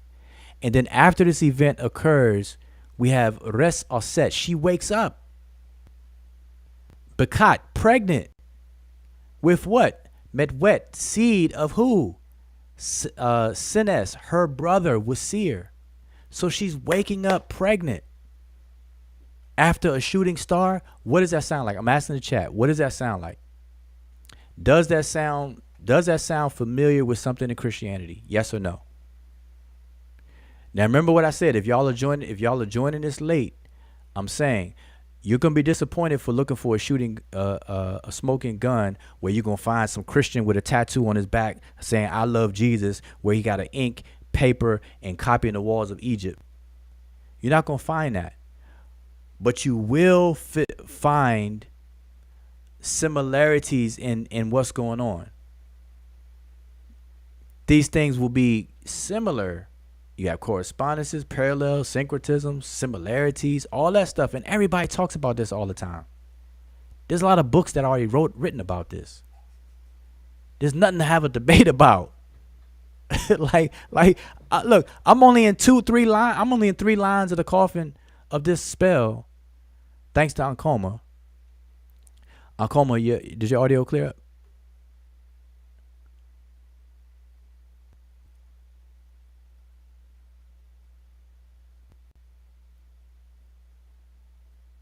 Yep, Robert Rand said the coming of the Christ child. Boy, Ankoma, I don't know if you have to get on the roof of your house or grab an antenna or something. Ankoma, we're gonna have to get you. We got to get you an internet service. My internet. Boy, we're gonna have to get you. But I don't know what happened. But yeah, it's probably real busy. Like you probably got a lot of users sharing the connection or whatever. I notice at certain times, certain people do that. But go ahead. I think I can make out what you're saying. Just go ahead. What you were saying? Cause I want to continue a little bit more. So if you don't mind, I'm gonna continue. But I was asking you, what does it sound like? And I think this is to your what it might be. It might. I mean, that Ankoma could be giving us the secrets to the universe. Ankoma could be giving us the next winning lottery number right now. We'd be in trouble. We'd be in trouble. He could be giving us the keys to rule the world right now, and we can't get it because your internet. Asar said he got that struggle internet. There are problems. All right, Ankoma, don't go anywhere because I can hear you, but then I can't. Read it out. Yeah. Okay, I hear rendition, you. What do you mean? Okay, I'm gonna do that. But let me go through a few lines because, like I said, that's what I was telling you. What I want to do is use this as an opportunity to show people that this is the level we all need to be on. We need to be able to deal with the primary sources. Okay, so I'm gonna pull the book up that you have on the screen. Let me share your screen because I see that you have it shared. So that's what you have. So everybody know this is what Ankoma is sharing. Okay, and Ankoma got this from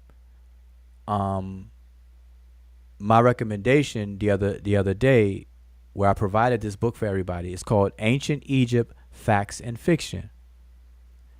Okay, and it says spell for becoming a falcon, lightning flashes, the gods are afraid, Isis awakes pregnant with the semen of her brother Osiris.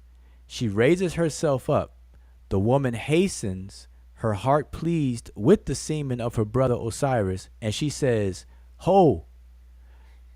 I don't know what that means, but he said, "Ho, gods, I am Isis, the sister of Osiris, who wept on account of the father of the gods, Osiris, who parted the slaughter of the 2 lands. His semen is inside my body.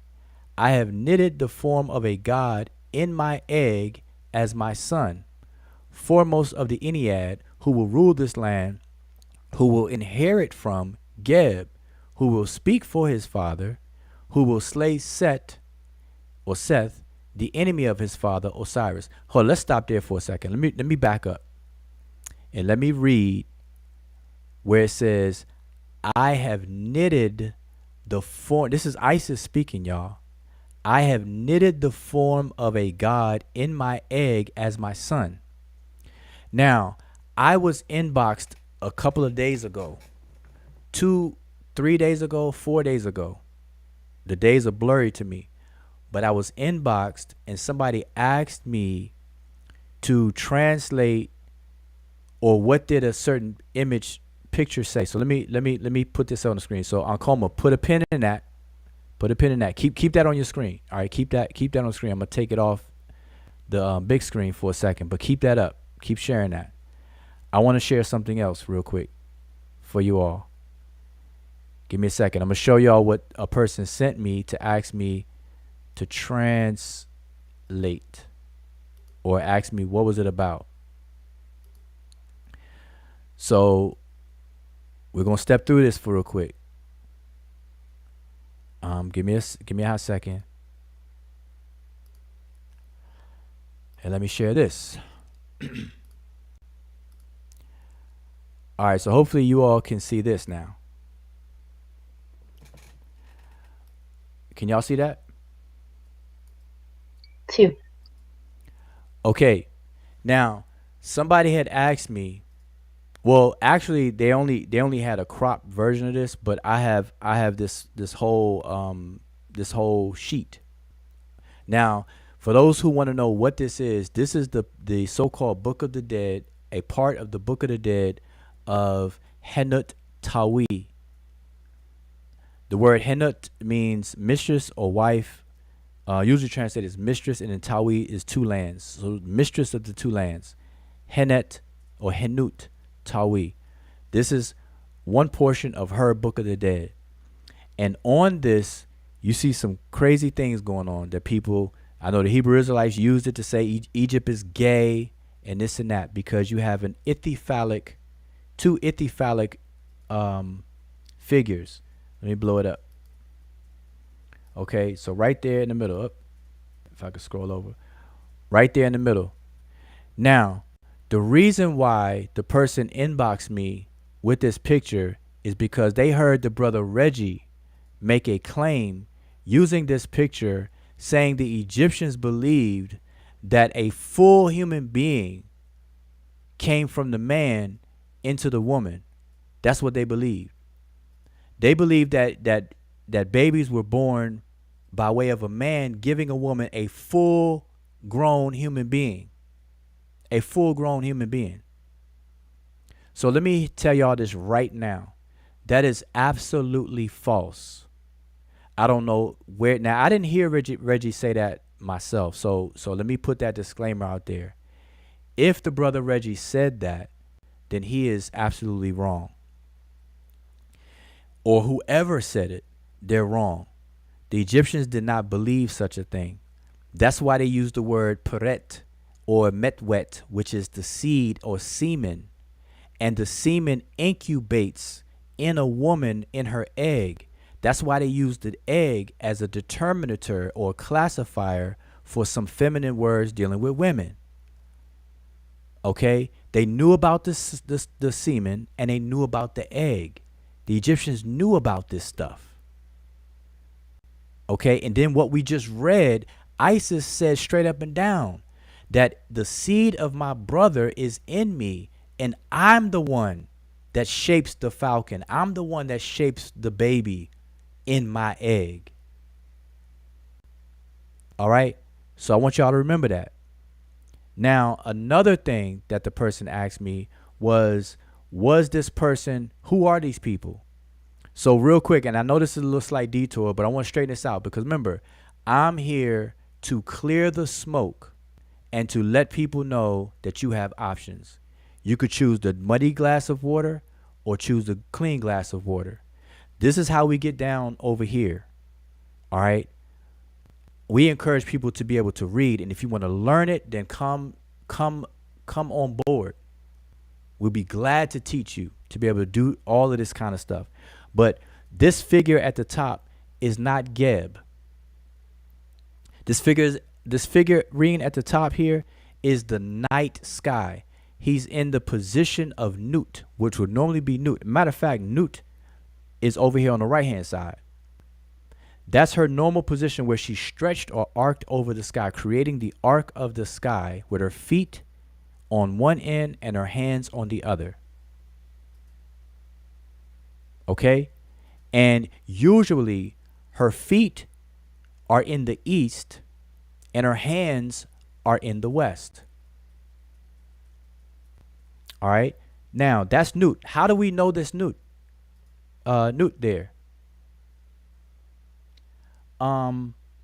Because the glyphs will dictate that. We have the sky, we have Pet here. Over here, we see the name in front, and the names are in front of the faces of these different entities or figures. In front here, we have the words Jed, and I'm going to read this for y'all. Jed Medew in Res Wajah. This word Wajah is the same root of my name, Wuja'u. This is the word Jed Medew in, which means words spoken by. Who? Res Wujah, which means he who awakens whole. That's that word res. Remember, we just read it in spell 148. Res Oset. Oset awakens. This is Wes Wujah, which means he who awakens whole. Kinti Amintiyu, foremost of the Westerners. Eret Pet, maker of heaven. Eret Ta, Ta'u, maker of earth or the lands. Eret Duat, the maker of the underworld. Netcher Ah, the great God. That's what these glyphs read. This is Usir, Ithifalic Usir. Beneath him, we have the deity Geb. So Geb is this curled up deity, not the one that's up here. And this is the night sky because you see the stars in the body.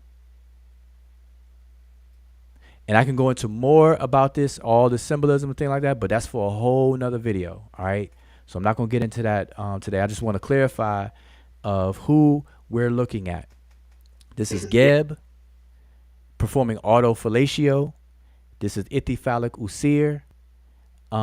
Here, Kinti Amintiyu. Okay, who awakens whole. Anyway, so let me take that off the screen. But the point is that nobody's walking around thinking that men are delivering full-grown babies, full-grown infants to women. That's that stork bird cartoon concept stuff. I don't know who came up with that. All right, Why would somebody say that when the glyphs are right there, like for you to read? Like that's what I don't understand.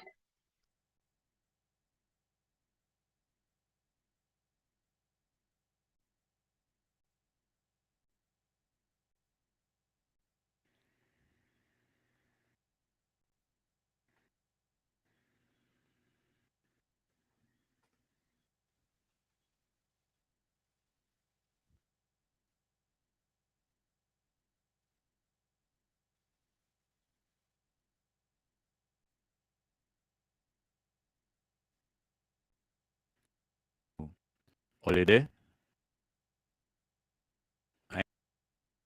I'm sorry. Go ahead. Oh, hold up. I'm sorry. I was muted. I was saying I see that Asar is putting some gravy on the side right there, and I said you all be on the lookout for videos coming from myself, Asar, and Sanjeti, individually and collectively. All right. So you all are going to be in for a treat for some of the things we got coming up. In videos and things like that. So y'all be on the lookout. So y'all see Asar is giving a little teaser stuff out there already. That's what Asar would say. Already. But I got to say it in Asar's voice. Already. Peace. This is Asar Imhotep of the Madhu and Delhi Institute. Peace, peace. Can you hear me? Peace.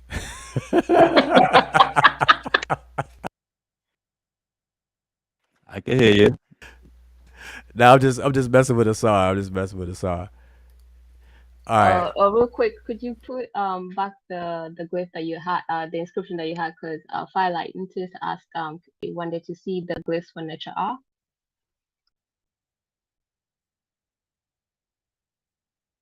Okay, no problem. No problem. You talking about what I just had up? Yes.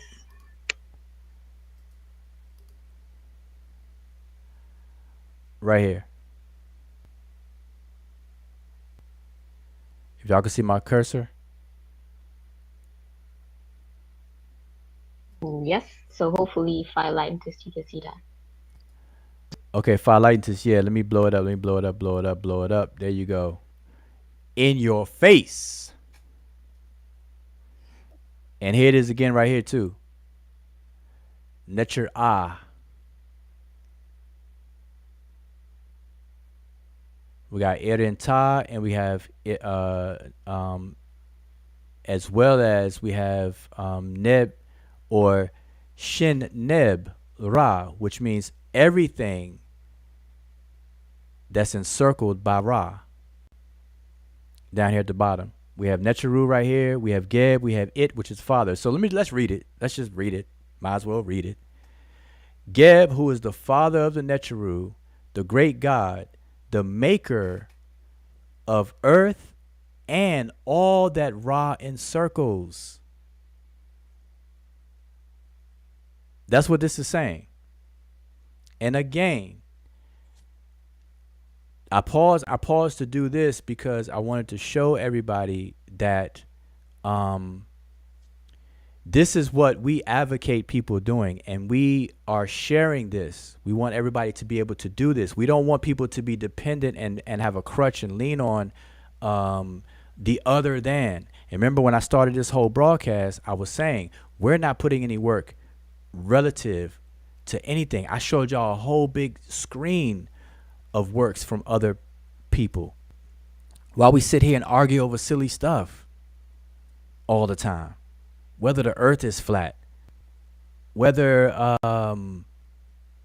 Egypt is gay, whether the Egyptians are black, whether they're super or sub-Saharan Africans, whether they're even Africans.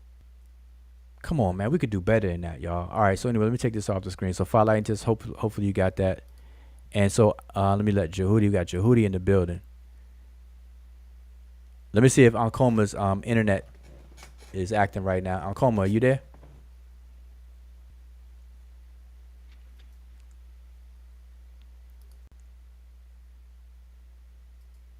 Yeah, I hear, but free to because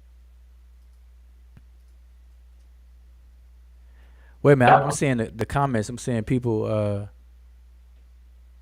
say I have no sound. Can everybody hear me? That was prior when you kind of okay. muted, right after they can hear you. Yeah.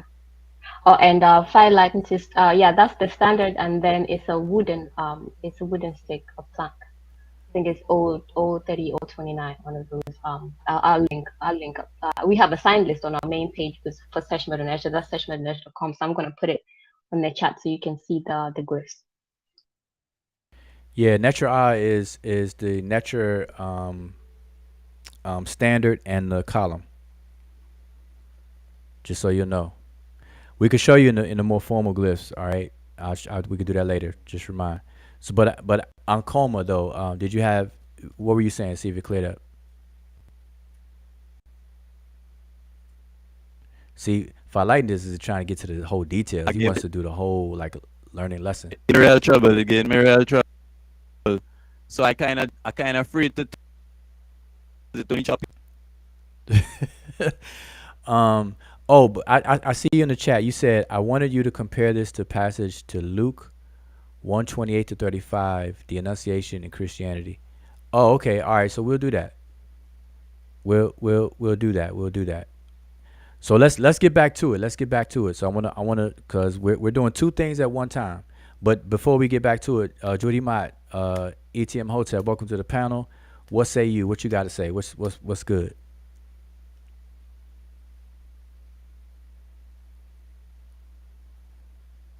Oh, don't tell me Jehudi got Cricket Wireless as well.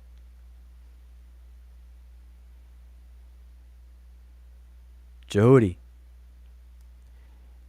Hey, Jehudi, you might have to leave and come back and make sure you allow the browser to have access to your mic.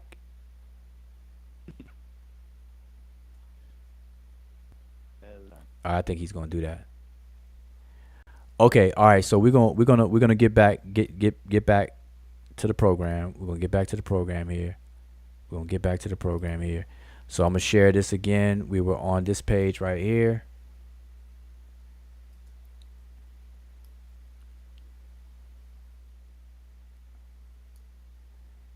Do y'all see this? Can y'all see it? Okay, there we go. Can y'all see that? So where were we? So here we see now I was reading what Ankoma had on the screen, which is right here. So this is the English coming from the book called Ancient Egypt Facts and Fiction. So as you can see, it begins, it says spell for becoming a falcon. So now spell for becoming a falcon, let me show y'all where that's at. That's over here at the beginning. And I'm just quickly doing this. We have Eret Keperu Mbik. That's what that is. It says the spell for becoming a falcon, but that's not what it actually says. What it says is the making of the forms, which is the Eret is making. Keperu is forms as big a falcon. So the making of the forms as a falcon. That's what it literally says. All right, but they entitle it as you all saw. Let me let Jehudi back in here. They entitled it, as you all saw on the screen, spell for becoming a falcon. Okay, so just so y'all know the difference. Real quick, Jehudi, is your mic all right? Hotep. There you go. We can hear you. Yep. Appreciate it. Yep. What's good? What's on your mind? Just coming in for the support the Sesh. All right, you gonna come help us read some stuff, right? Read. Let's do it. All right. All right. So okay. So it says lightning flashes. The gods are afraid. Isis awakes pregnant with semen of her brother. Now that's where we were on the screen here. So let me point that out to y'all where it's at. We're gonna walk through this. So we have Emiket read this port. We have Ki Seshed Senej Netcheru. Okay, so this here is by way of force though. And then we have Seshed, which is translated as flash, but if you look in a dictionary, and if any of y'all have the tools on how to use them already, go look that word up. Seshed is transliterated as an S, lowercase s, capital S, D. Go look that up. Seshed is also translated as a shooting star or a meteorite. Then we have Senej, which is to cause to be afraid. Senej, Netcheru, the gods. All right, so let's keep it going. Then it reads that Isis wakes up pregnant, which means rest, which is to awaken or set, and then Bakat, pregnant with what? Metwet, which is the semen of who? We have Sin S. We have Sin S, which is her brother, and then the name Wasir. All right, and that's where we left off. So Emiket, I guess this column is clear because we have some breakage right there. If you can read the next line, just B right here. Okay, so there you have Chesen, Hemet, Wenet. So Chess and S. So chess and S is from the word chess, which is to raise up. And then so she raises herself, and then Hemet, the woman, and then Wenet with the determinative of the working, like that would be like quickly or hurriedly. So she raises herself, the woman. She raises herself, namely the woman, hurriedly or quickly. Excellent. Excellent. I can't really add to that. That's excellent. So y'all got that right here. The only thing I would add to that though is chess ns is puts it into past tense. So we have chess ns, which is she raised past tense.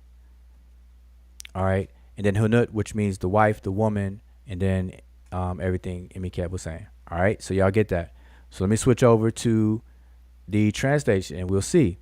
It says Isis wakes pregnant with the semen of her brother. We already read that. And it says she raises herself up. Okay, and you see that. It says the woman hastens. Now they split, they parsed it by putting a semicolon there. And see, this is what I mean. If we are going to do this work ourselves, we may come away with a different nuanced meaning to these different texts and stuff like that, because these little things can make a lot difference. There's potential to make a big difference in how we translate and how we see these things. It says she raises herself up. Then it says the woman hastens. No, she raised past tense herself up abruptly.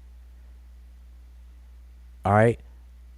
Obviously, if there's a meteorite striking the earth, there's a shooting star and something hits the ground, she gonna wake up. Goodness. Anyway, so let's keep going.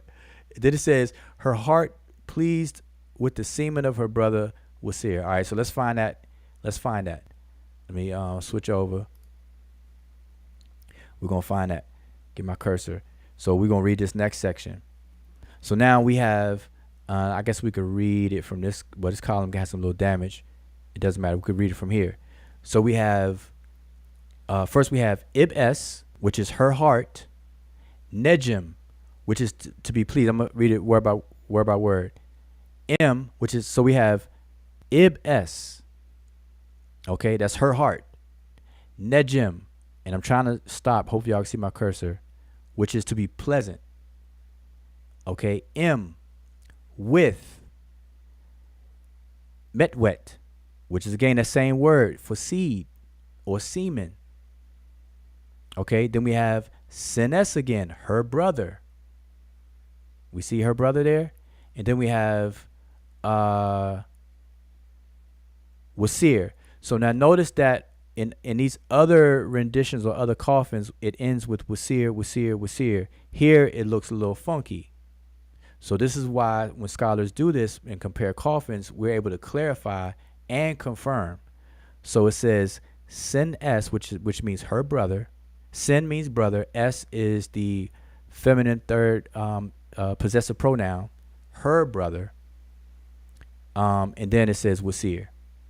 Okay, so this is how we will analyze this sentence.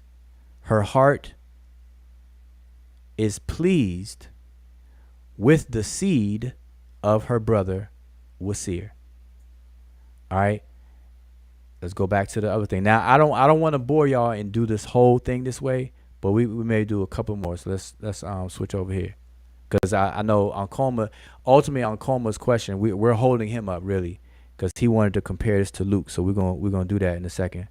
So what's the next part of it? It says her brother, and she says ho. Like saying ho gods, I am Isis, the sister of Osiris. All right, let's just find that part. Let me switch over back over here, and let's read. So Emicat, you could do A if you don't mind. Okay, so you have Jadeswi, and that ends at the double reed leaf. Oh no, the seated man. Jadeswi. And then you have Netcher that we saw before. So this is where she says, "Oh gods, ho gods," Netcher. All right, so there you have it. Jadeswi Netcheru. Very simple. Oh, go ahead. Somebody gonna say something? Was that somebody else? No, that was Okay. All right, so now the next part here, we have Inek, then we have Offset. Inek Aset. Then we have Sinet. And then we have next to that Wasir. So I'm just going to read it. We have Inek Aset, Wasir. Then we have Sinet Wasir. As far as the sister of Wasir. Then we have Remet. Now, everybody should be familiar with that word, Remet, which is connected to or tied to the word Remech, which has to do with tears, right? Y'all should be familiar with that by now. Remech, which means, or Remi, which means, or Remu, which would be tears, from the verb Remi, which means to cry. So Remet, which would be tears or weeping, the act of crying. All right. Then we have Her, Itu, Wasir. All right. Just so y'all see where we are. And I'm going to stop at C here, at Itu. And what this is saying is that I am Aset, the sister of Wasir. And it says weeping, or who wept in regards to or concerning. And it says the loss of the father Wasir. And then we keep going. All right, but let's go back to the English. Uncle, you still there? Because like I said, I don't want to go too far detouring off here.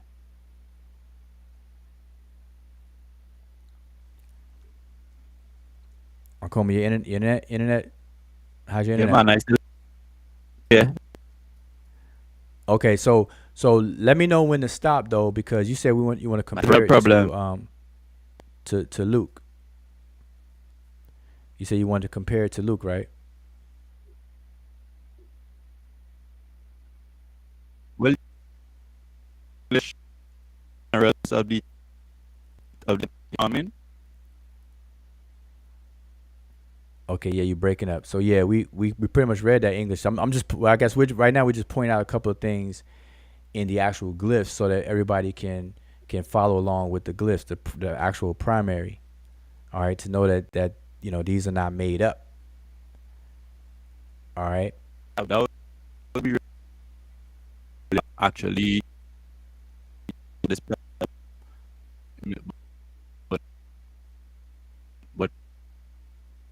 with the here, just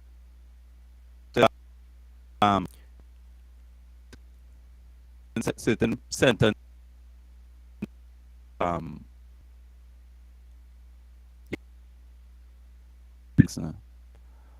Boy, we're gonna have to pitch in, man. I'm gonna ask the chat, boy. We're gonna pitch in and get you some satellite internet. Cause I think you in the islands right now, right? I think you're in the islands. people say, what time zone are you in? Are you on Earth?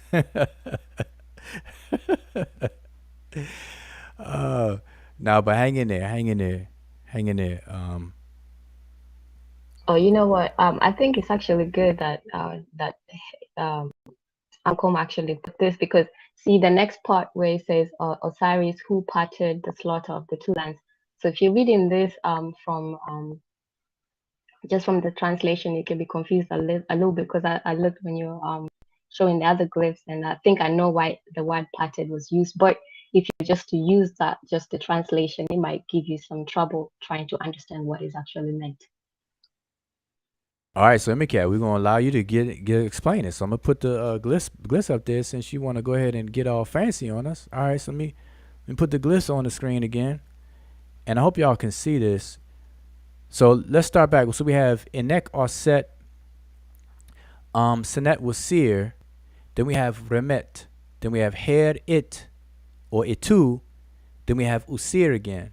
And so again, this is I am Aset, the sister of Wasir, who wept concerning the fathers of Usir. All right, so now we can keep on going. So we're here at here. So you take it from there, Emiket. It's all yours. Oh yes, I was saying that the word I said is wept and then shout and then tawi. So wept web, which is biliteral WP, it could be actually mean to part, or to cut. And then also it could mean to judge. And obviously the word judging, when you're judging something, you're cutting or you're dissecting. That's the basic thing. But so I guess that's why you said parted. But when you say parted, and then Shaud, which is the slaughter of the two lands, kind of doesn't make sense. But maybe judging the slaughter of the two lands.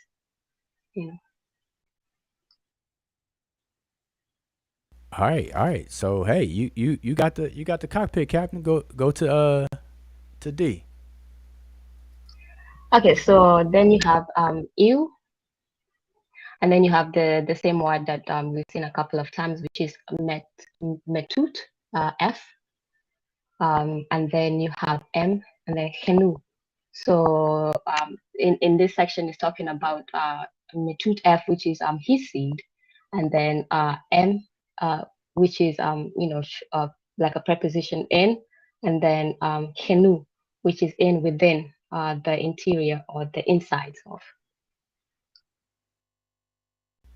Okay, excellent. And to keep it going, so we have you. Oh yeah, and yeah, so then I guess it ends up to ket. So within the my flesh, ket e. So it could be my flesh, or it could be within my womb, or not flesh, but within my womb or within my inside. So yeah. So I guess in this sense, because we're talking about the eggs and whatnot, so it will be of that's within the interiors of his seeds, that is within the interiors of my womb. All right, excellent. See, you on the roll. I'm starting to get you. You might as well finish it off, but I'm gonna get a little something if you don't mind. Can I get a little bit in here? All right, so here we go. So she's saying that she has of her body. Everyone knows that when we talk about the anatomy of the human being, one of the first aspects of the human being is the kat. Then we have the kaibit, the ka, the rin, the sahu, the ib, the ak, the sekem, the ba, and so on and so forth. All right, so people interpret that as the body, the belly, but this particular one is imkhenu, which is within the interior. So this is like in the middle. Okay, and that's so it's like saying the womb. Then it goes on to say here we have ches ini. So you have ches ini, eru. Then we have Netcher, M. Then we have suhet. And then further down, it ends with suhet. And then we have sa'i, imsa'i. And what this is saying is that, to go back, chesini, which means I have conceived, past tense, I have conceived. Then we have eru, the form of what? Netcher, a god. M, within. And then suhet is the word for egg. So again, this right here is talking about no way, shape, or form did the Egyptians believe that the man delivered a full-grown human being to the woman. I don't know where that came from. And I'm gonna give consideration. I'm gonna pretend I don't know where that came from, but somebody asked me about that and whatnot. So that sounds real crazy. And then it says M, which is the word as, and then Sa'i, which is my son, as my son. Then it goes on to say Kinti, the foremost, and it keeps going on, which is the Pauti or Paut, the Ennead, was translated as the Ennead or the 9. And then it goes on, and then we have the word. MK, you could take it. You could do the last part, and then we'll switch over to Luke. Okay, so there you have Hekatifi, and then Ta, and then Pen, Iwatifi as well, and then Geb.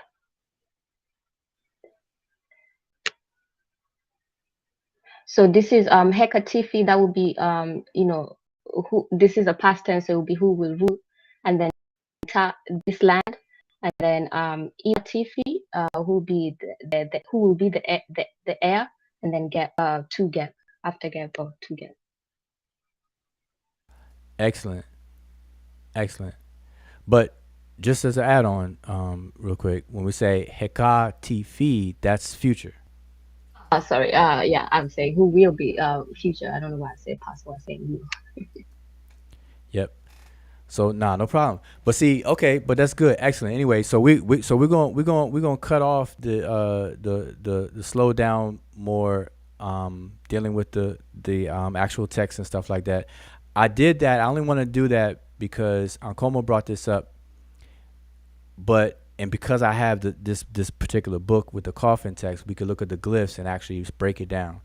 And what I'm saying is that this is the level that we all should be on. Those of us who have an interest in Egypt and stuff like that, we need to engage the culture by way of its language. Now, I'm not saying that people are required to have a PhD, a master's, or even a degree in Egyptology or what have you, but you have to have at least the interest and the discipline to be able to put in the work to learn the basics enough to be able to move around and get around and maneuver. Because like I said, the more of us that are on this level, the further along and more progress we can make in these studies. All right. So I just wanted to be able to show you all that and everything while riding along with Ankoma to make his point. So Ankoma, you can take it from there. I'm gonna go ahead and take this off the screen. So, oh yeah, I forgot your internet. So you wanted to compare it to Luke. So let's just read this whole thing because we didn't read the glyphs for the whole paragraph. I'm gonna read the whole paragraph one more time. It says, spell for becoming a falcon. Lightning flashes, the gods are afraid. Isis awakes pregnant with the semen of her brother Osiris. She raises herself up.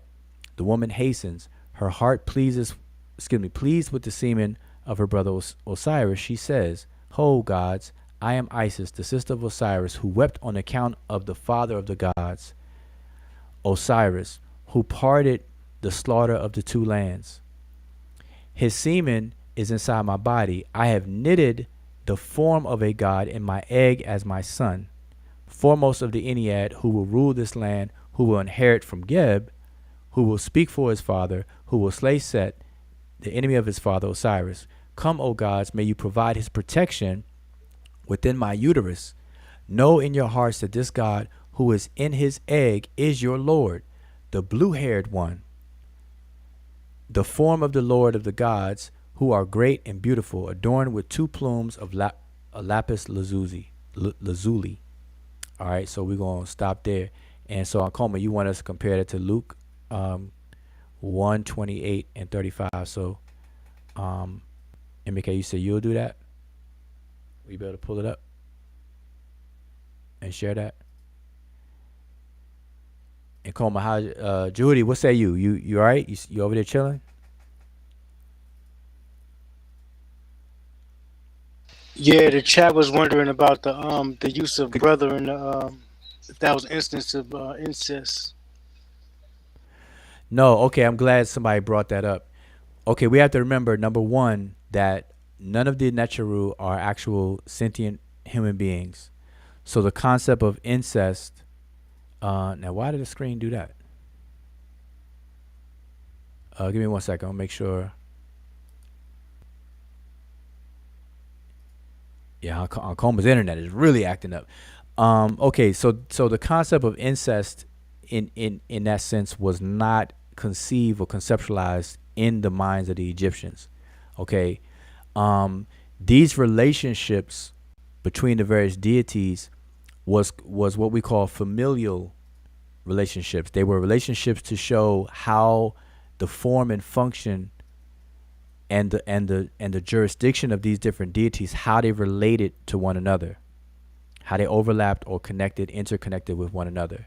So Usir and Osset obviously have a very close connection in terms of what they represent and what they function as.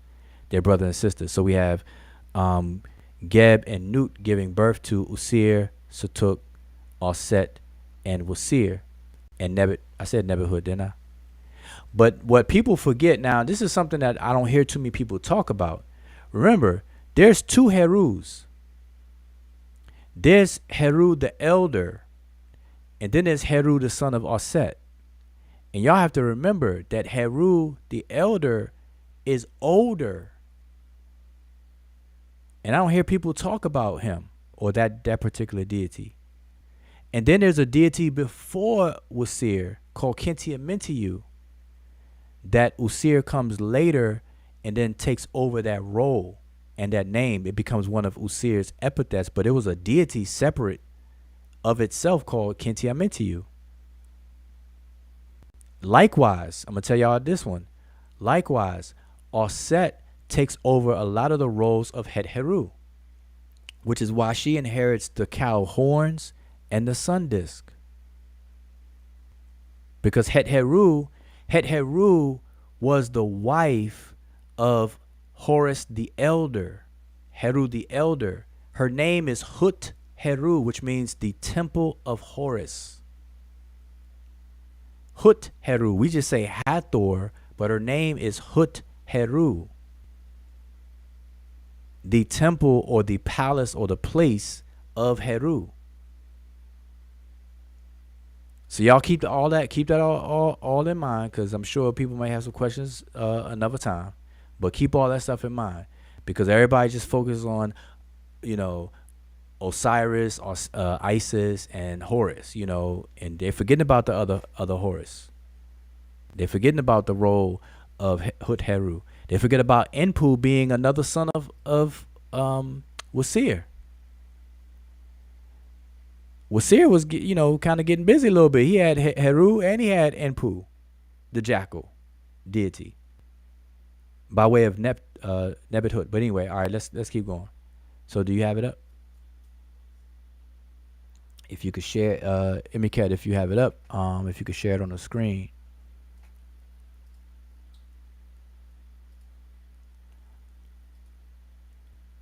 So we're gonna take this off the screen, on Coma.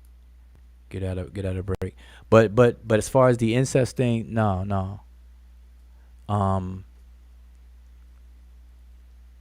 right, let's get this on the screen real big. All right, if you can, Emika, if you don't mind hitting Command Plus on your to get that big. Yep, there you go. I see we got Sean in the building. Shout out to everybody who I missed and I just came in. Welcome to the channel and peace to you. We're not gonna be too much longer. Just wanted to have this live stream. If you missed out, definitely rewind. I don't make this video too long. We've been on for 2 hours and 20 minutes. So we're gonna try to shut it down in 7 minutes. So let's get it in. So Emika, what you got? Okay, so hold up. So let's go to the beginning of that headline where it says the birth. What did it say?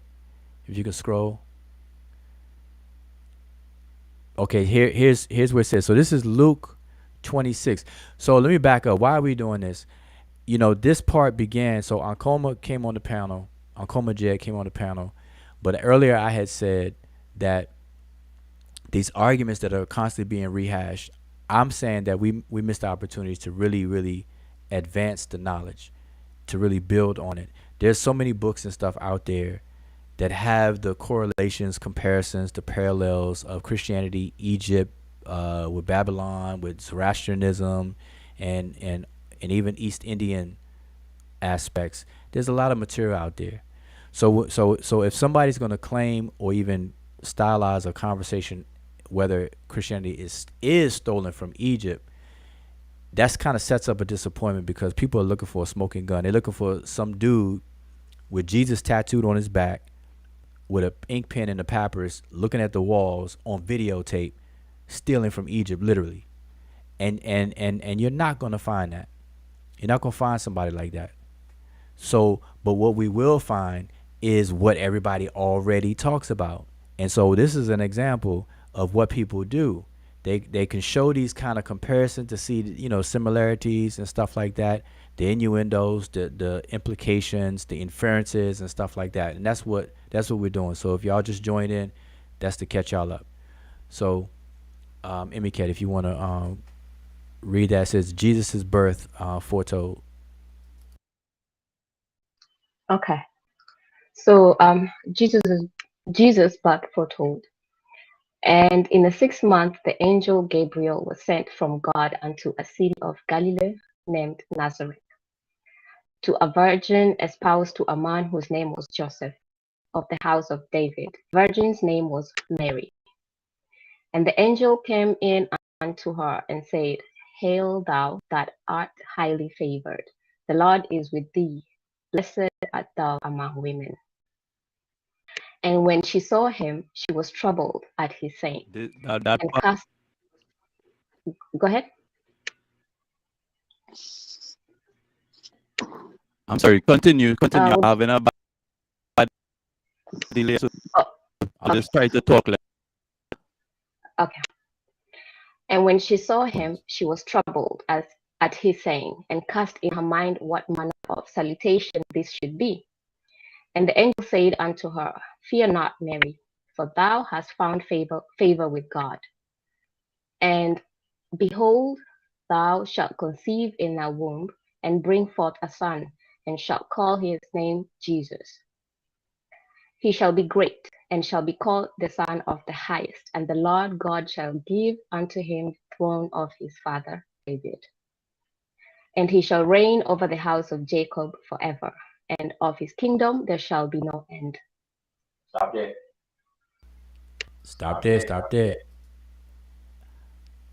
Okay, so let's bring back up that text. So, Ankoma, I think you scroll down a bit. Can you scroll back up to where you were? Yeah, this is Oh, go ahead. well. All of this is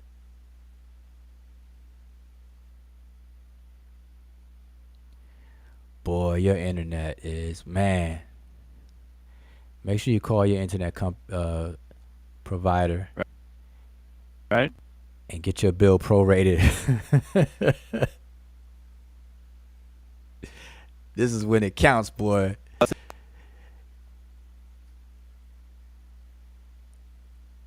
Man, we have definitely lost you. So leave that on screen. I'm gonna read it. I'm gonna read it. Some of these,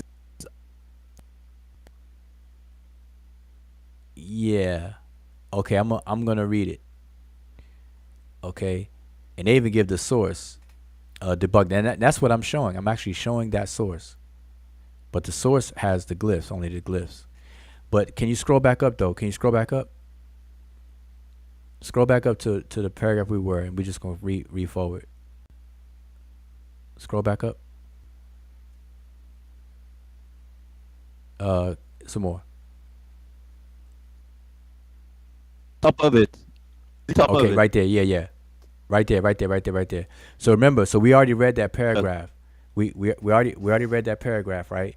But I want to point out something. Where was it? So look, it says and Ankoma, if you can highlight it where I'm pointing this out, it says that his semen is inside my body.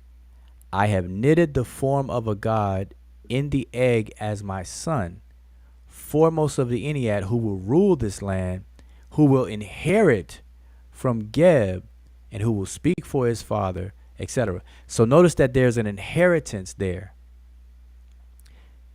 Okay, and if we go back to Luke, so keep that right there, and we go back to Luke, it says that in 32, it says, he shall be great and shall be called the Son of the Highest, and the Lord God shall give him the throne of his father David. So giving the throne, so that's an inheritance again.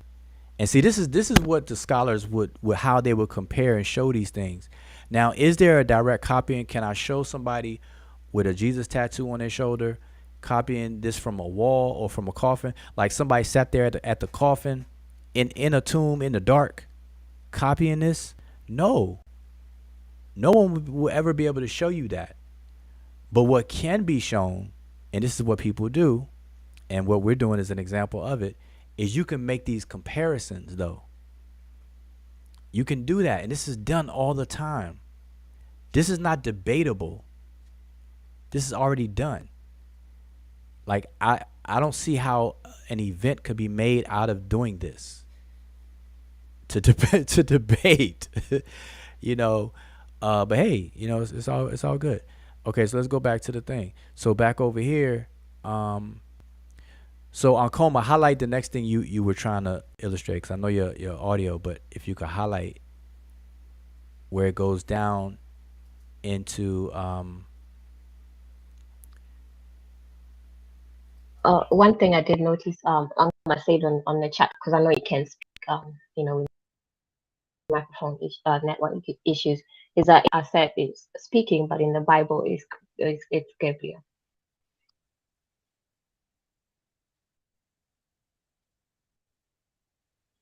okay, so on Coma, if you could scroll down, because now Atum is gonna speak. If you can hear me, if you could scroll down.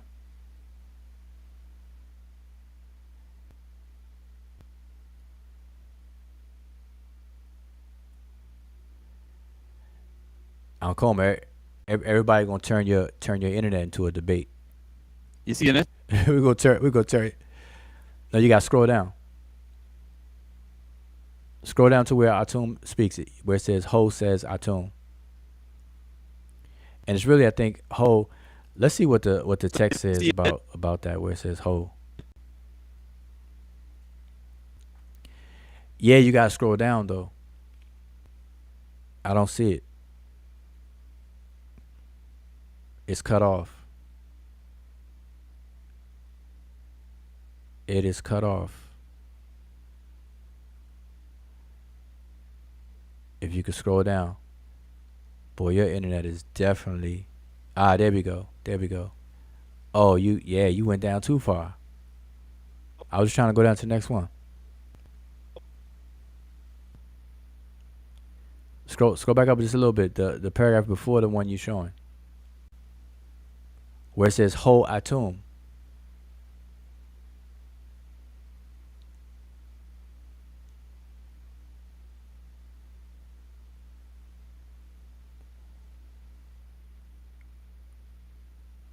Okay, Yeah? well, yeah, there you go. There you go. Okay, it must be a delay. There you go. It says, Ho says Atum, your heart is wise, O woman. How do you know that he is a god, the Lord and heir of the Ennead, so that you may act against him in the egg? So he's asking the question. And then it says, I am Isis, more effective and more noble than the gods. The God who is in my womb is the seed of Osiris. How dare you ask me that, Atum? Do you know who I am? I am Osset, more effective and more noble than the gods. Is with it, blessed amongst women. Okay, so hold up. Yes. You said show it on my screen. All right, let me Amongst women. let me find. Let me. All right, hold up. Yeah, we're gonna have to do some. We gotta do something with your stuff. All right, give me a second. Give me a second here. I am going to make that happen. I'm gonna make that happen. Yep. Give me a second.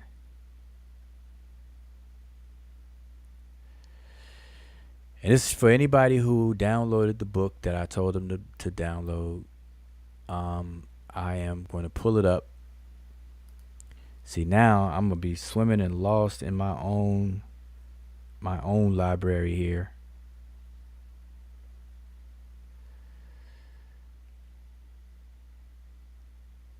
Give me 1 second.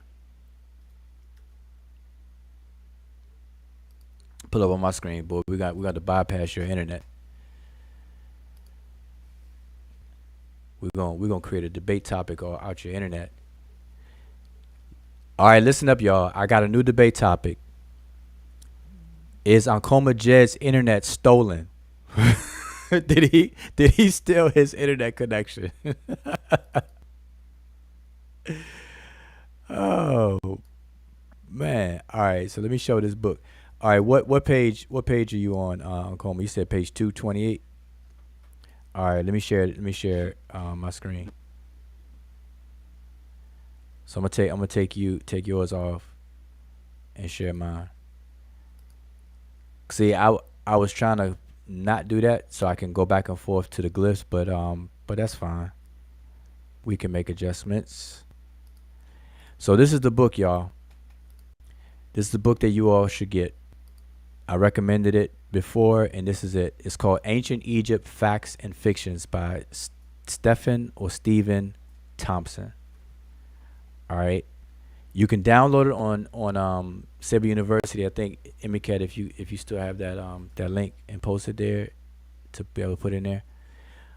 It's on page 228. So let me go down to page 228.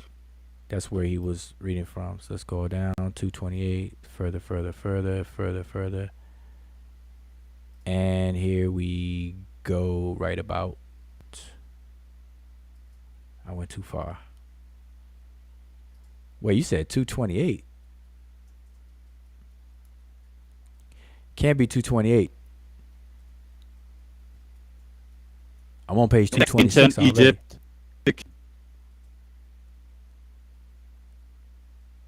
No, Oh, I'm in the wrong book? no. In terms in the PDF. Oh, the PDF In page facts or 228. fiction. Okay. Facts and fiction. Okay, just for future reference, the PDF page numbers of the PDF will differ from the page numbers themselves. Like right here, this is page 218, but the PDF page says 235. Just so you know, for your reference, if you ever tell somebody else. So 228 is right here. So it's actually page 211 in the book. So that's for everybody. I just want to make sure that's clear to everybody. It's page 211 in the book. Okay. So it says, Ho Atum, all right, we already read that. So Osset responds and says, I am Isis, more effective and more noble than the gods. The god who is in my womb is the seed of Osiris. So you were saying, Alcoma, you were saying that you feel that corresponds to when they say Mary is full of grace and all that kind of stuff. Is that what you're saying?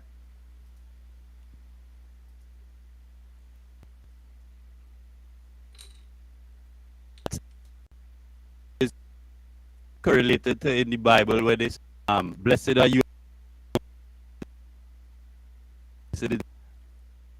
Blessed. All right, let's go back to Luke where it says where will it say that? You said blessed.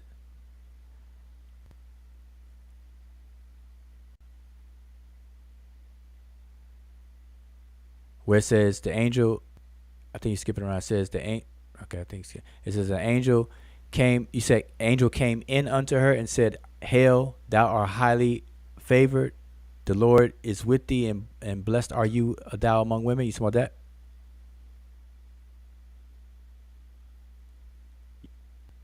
Yes, so Isis to speak it, but in the Bible it have it It's Gabriel. narrating these things. Yep, it's Gabriel. And I want y'all to notice it says the angel came in unto her too. Everywhere else in the Bible, when somebody goes in unto somebody, it's some sexual intercourse taking place, y'all. I'm just saying. I don't know how people debate these things. Okay, let's go back to the book. Let's go back to the page. See if I can make this bigger. Then Atum response says, if you are pregnant, then you should hide from the gods that you are pregnant and will give birth, and that he is the seed of Osiris. So he's like, listen, shh, be quiet. Don't tell nobody. If you pregnant, why you telling everybody? Isis?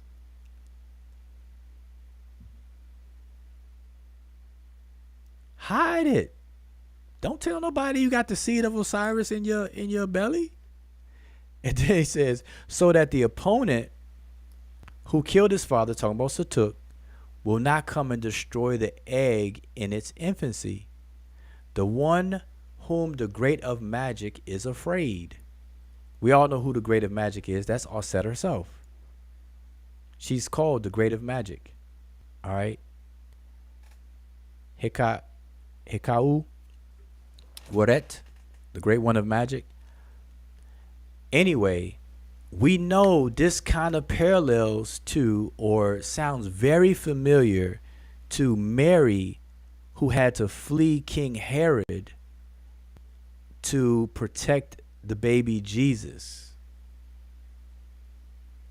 That sounds familiar. Now, there's no smoking gun where anybody could show you a dude with Jesus tattooed on his back that's going to be copying this from the Egyptian coffin.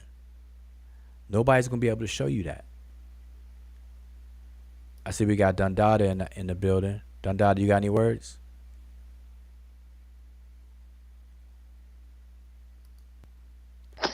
Oh man, you Dundada, caught me. you there? Hey, you caught me off guard. I just nothing relating to what you're talking about right now. I just want to talk about something else though. I'll let you finish this out though. Okay. All right. All right. So anyway, so that's that. So let's go back to what we're saying. So then Isis talks again. She says, "Hear this, O gods," says Isis. "Atum, the Lord of the temple of divine images, has decreed for me the protection of my son within my womb. He has stationed troops around him within this my uterus, because he knows that he is the heir of Osir or Osiris. A falcon amulet, which is in the womb of mine, has been provided by Atum, Lord of the gods."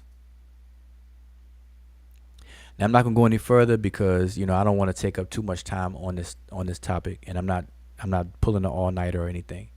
So, I guess to rewind, and I appreciate that, Ankoma, you bringing this up.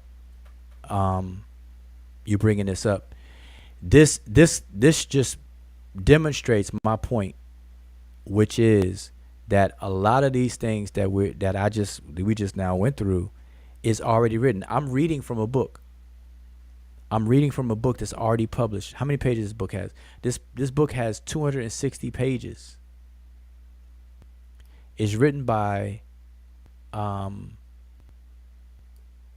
Stephen Thompson, and we can see the table of contents. It's Ancient Egypt Fact or Fiction. When was it written? Let's see. When is the copyright? 2020. So it was done in 2020, and it is dealing with Ancient Egypt Fact or Fiction, and we can see a couple of the different topics within the table of contents. So this work is being done. Now, is Stephen Thompson a part of the we and us? And I use that in air quotes. Is Stephen Thompson part of the we and us? Absolutely not. I could show you tons and tons of books. Like I showed y'all a book yesterday or day before, 657 pages of nothing about Set, the iconography of the animal Satuk, from the ears all the way to the tail. That was done, I think, 2019. That person's not part of the us. We're sitting here spinning our wheels, talking about the same old arguments. Are the Egyptians black? Are African Americans Egypt? Is Egypt gay? Is the Bible real? Is Jesus real? Did he really walk on water? I mean, like I said, whatever floats your boat, sail on, sailor, because, I know people got different interests and all that good stuff. All right, but that's that. Hopefully everybody, and appreciate that. And I'm going to take this off the screen so we can have this split screen up here. Shout out to everybody in chat. We got Monica Lamb in the building. Vyasa in the building. I just want to say one more thing about this picture that I have on the screen one more time, and then Dundada, I'm gonna pass the mic to you. And I don't know if Kofi Paisai is still in the chat, but I know Jehudi is here or was here. Sean was in the building. Members of the Seshu was in the chat. So quantity versus quality. Because I'm gonna round back. The reason I'm mentioning is because on the right hand side is where I stand. I'm all about quality over quantity. I do realize that quantity, as the word suggests, is more. It means more quantity, the amount of something. And that's why the left hand glass is full and the right hand glass is only half full. So I'm challenging people, if you are like-minded, like me, if you agree with what I'm saying, then let's work together to fill this glass. Let's create quality information. Let's just try to build and expand on the body of knowledge. Okay, and do it effectively and efficiently. Because like I said, I've been a member and a part of this social community. I've been on Facebook, I've been on YouTube, I was on Google Hangouts, Google Chat for about 12 years now. So I have 12 years of experience, and I'm gonna tell you that I see little to no progress. I see the same stuff argued mostly by the same people. I'm seeing people talk about stuff we already covered. We've been covered stuff. So like somebody again asked me today about whether the culture of Egypt started in the South. I'm like, is that being argued again? We already showed that. We already showed that the whole Nakada, the whole Nubia, how Nubia is not really Nubia. Egyptians didn't call the people Nubia, that was south of them, and it was really the Nehisiu, and then among the Nehisiu, you got different clans of people, and how they weren't not the Egyptians, but the Egyptians that we call Nubians are really Egyptians. I mean, we went through all of that stuff. Kom Ombo, Ombos, those are really the two cities of Nubit. And how the southern border start there, and how the genesis of the Egyptian iconography and that aspect of the culture, the administrative aspect, the structuralization of the culture comes from the south, comes from that second cataract area, Kustul, that whole Kustul area. We already showed all that stuff. So why are people still like, if people are arguing that, why? And I understand, because we don't get exposed. Like, we're not popular as the left hand glass. Like, we're not as popular and as attractive. We're not sexy enough. You know, we don't appeal to the drama, to the to that entertainment side. Now, we have fun learning though. We just have a different kind of fun. But anyway, but what I was gonna say about Kofi Paisai research team is they're producing information. Kofi, Chavis, the brother Sean, Amin Ma'at Ra, I believe. They're producing information and documenting it. And it just so happens that they rubbed elbows, or we all work together. We have worked together at different times as the Seshu. So I'm saying that to say, don't ever get it twisted that what comes out of this camp here is a focus on quality, is a focus on information, is a focus on expanding the knowledge. All right. The people I named, Kofi, Chavis, Sean, you can hate any one of them or love any one of them, but the receipts show that they are advocates of producing information. Now, we can all be wrong about something, but the fact is that we're putting in some form of work. And you have the brother Ben putting in work. I think he recently released a book, and forgive me, I forget the title. Somebody else in the chat can include the title of his book. The brother Ben is another one. We have the brother Asar Imhotep producing work. And we have, people got projects on, coming out and underway. This is the advocacy. This is what's being promoted. Now, like I said, we're all grown adults. I'm not going to condemn. I'm not going to put it this way. I'm not going to demonize people for their choice. But like I said, I'm just going to provide an option. So again, I appreciate everybody tuning in. The title of this video has been Clearing the Smoke. You have options. Just choose. Just choose. And it may not even be one pitted against the another. Like the left hand glass pitted against the right hand glass. You may be the kind of person that drink from both. you know, if you had a day in the gym and sweating, you may want to guzzle that cloudy water. You may want to guzzle that cloudy water over there on the left. I'm just telling you where I am. And like I said, I know everybody's not like me. I don't expect it. I'm not delusional like that. No love lost, but that's where you're going to find me. You always will find me on that side. You always have been able to find me on that side. And that's it. So when you hear that my voice, me being critical, or I sound pessimistic, or this and that, this is all why. Because for 12 years, I've seen little to nothing being built, like produced, outside of rehashing arguments, rehashing friendships. People be friends one day, they be enemies the next day. Cliques are formed, cliques are broken up, groups come together, then they dismantle. Then Voltron form, they form another reiteration. They swap out members. Everybody at each other's throat at some point in time. It's crazy. The so-called conscious community is broken. I tuned in a little bit on the show, and all I hear is somebody whining and crying and complaining. And I'm purposely not mentioning any names because I don't want to offend somebody who cries all the time.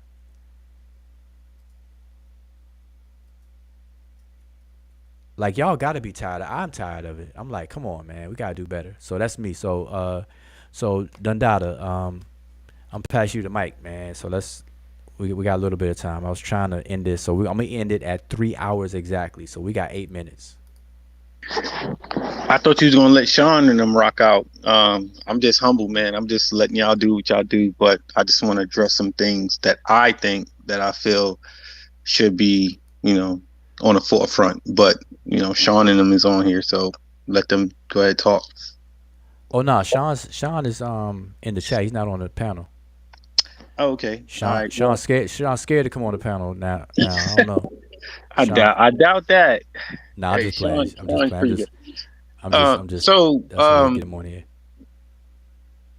So my thing is like for the last 10 years, like I've been on there, and like I've just been in this community, and I know that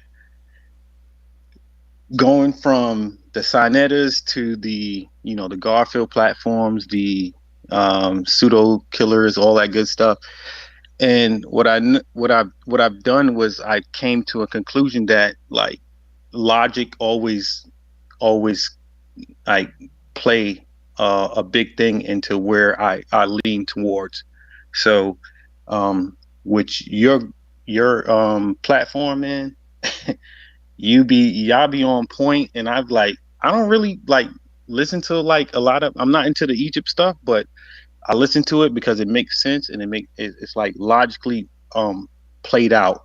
And my biggest thing is, I guess the question of what I'm asking is like, if everybody have all this information, why everybody isn't getting together and just say, hey, let's go ahead and hash this out before we come on freaking YouTube or Facebook? And now we sound like idiots when we like argue against each other.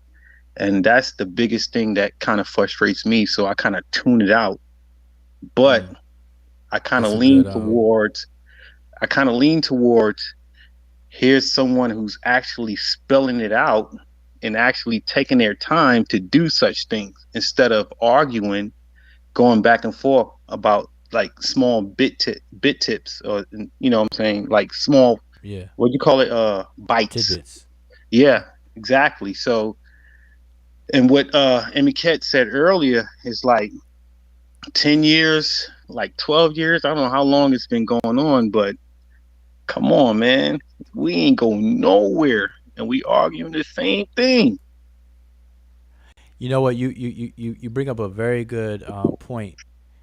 That, but see, I can tell you why, and obviously it'd be in my opinion, is that see, the internet changed the game, right? And then the accessibility that the internet provides. YouTube is free. You just need a Google account, which is free. They give you 15 gigabytes of free email, Gmail. It seems like it's endless and things like that. All you gotta do is get a microphone, a web camera, and a computer, and you on and popping. And so people create content. This is the age of content creation, and the new currency is attention and likes and followers. So that's the new currency, and so people are fighting for that. And so content is like forced, and so people come together because we feel that that's what's attractive. And so the argument aspect, the oppositional adversarial aspect of it becomes attractive. Because think about it. Now think I don't know how old you are, but I know you remember MTV, right? Because I think MTV still out. I definitely don't watch it, but you know MTV in its early days, right? If you're familiar with that, familiar with that? I'm on a channel. I'm on a channel use like, yeah. Okay, so MTV and Viacom or VH1, they're the first network to come out with reality TV, pretty much, and that was a game changer because when it first was done, people didn't know how to deal with it. People were upset. The professional actors and actresses were upset because now they have unprofessional, untrained people that are gaining the spotlight and making money on these particular shows called reality TV shows. Flavor of Love, Chance, and whatever, you know, it was kind of or whatever. And those shows got its genesis in drama. Cause remember, those matchmaking reality TV shows, it was all built around some kind of drama, people fighting, arguing, or competing. So it was based around competition, fighting, and arguing. So keep this in mind now. Reality TV show started off in drama. It wasn't just following somebody around, working their way through a PhD. It was following somebody around, fussing and fighting or competing, right? So if you go from there and you fast forward, and I'm skipping, so you fast forward all the way up till now, that's what's going on these YouTube channels. They become a version of reality TV. So you got people who think of things and then they just go live to work out the thinking process along with somebody else who's thinking things, working on a process before they actually put in like work and come to conclusions in a more structured way. It's like people are just battling, but battling in real time. So it becomes a reality show. And so these YouTube channels, for the most part, are in that sense like a reality show. And that's what's attractive, because reality show has got big ratings. To this very day, you got Love and Hip Hop. Love and Hip Hop was so successful, they branched off. Love and Hip Hop New York, Love and Hip Hop Miami, Love and Hip Hop Atlanta, Love and Hip Hop California, or LA or whatever. So they branched out. Then they got Basketball Wives of the West Coast, Basketball Wives of the East Coast. Sooner or later, they're going to have Soccer Wives. You know? They're going to have Ice Skating Wives or Ice Skating Husbands. You know what I'm saying? They're going to create all this kind of stuff. Track and field husbands. You know what I'm saying? Track and field couples. Watch, it's going to be love and track and field sooner or later. But anyway, my point is that we're breeding this as a culture, like the pressure, the external pressures of the society. Remember, culture is made up of the material and psychological environment. That's what culture is. And these pressures are it's a two-way street. These pressures are causing us to behave a certain way. And that's what's going on. And we have to become aware of it and then make an informed decision to whether give into it and just go whichever way the wind blow or not. And me personally, so everybody know, because I like to make my stances known. I'm not riding that. I'm not jumping in that bandwagon, y'all. I'm not doing it. I have matured over the years. I'm at the age where I am, where you grow up, And I'm not about that. And I haven't been. So I'm not going to change backwards. I see that as backwards. So that's me. So I'm just putting my personal thing in there too, just so people will know. Because I don't want anybody to be surprised. Like, because I like people to know what they're getting into when they deal with me. That's it. So Yeah. that's it. Hey, hey, so just to let you know, like you guys, like y'all set yourself apart from all the others. Like just to let you know, there's a difference between a teacher and someone just spilling out information. I can read a book all day and I can come back and tell you the same thing. However, it takes a teacher to break that information down to bring it to the people, as you always talk about. And I've been listening to it, and I've always wanted to chime in to say the agogy and the pedagogy, because I am a developer and myself, so I create programs and curriculums, so I understand the who you're trying to get to. So there's a skill base and knowledge base, right? So you got to get the knowledge before you understand the skill that you have to apply. And I understand what you try to do every time, but everybody that you have like a it's not even an argument. It's like always you said this is why I'm going into the teacher moment. I was like, okay, yup, because you understand the aspect of teaching and what is uh, critical thinking, and a lot of people that comes on your platform don't understand that, and they just want to argue for the sake of arguing. And I'm like, this kills me, but I actually entertain it. And Emmy Cat, she kind of entertains the chat sometimes, and I get my popcorn out because I understand the logic of what y'all doing. But there's just don't ever put yourself down, because y'all are different than everybody else. Trust me, you and Asar, y'all different. And I wish everybody else who has the same platform do the same thing.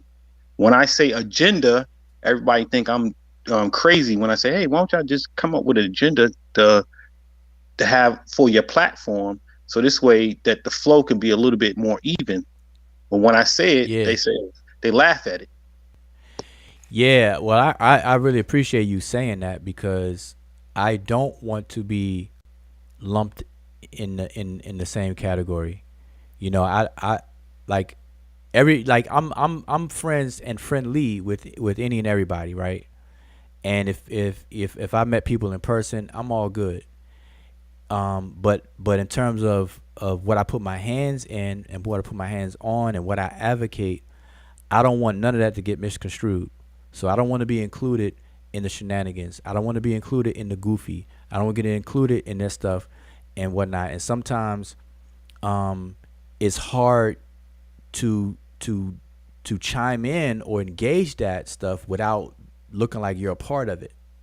And so that's a challenge for me sometimes, because sometimes I want to get into the chats of or comments on Facebook and stuff like that and address some things, but then I may get looked at as just part of the problem, and that's just not. I'm not trying to get down like that. So it's a challenge when it comes to that, and that's just something I gotta work out a sweet spot for. But that's it. But I appreciate that, because but at the same time now, I don't want people to misconstrue what my stance as well. I know that everybody's not the same. I don't want to live in a world where everybody is exactly like me or think exactly like me either. So I can appreciate the diversity, and that's one of the points of this video.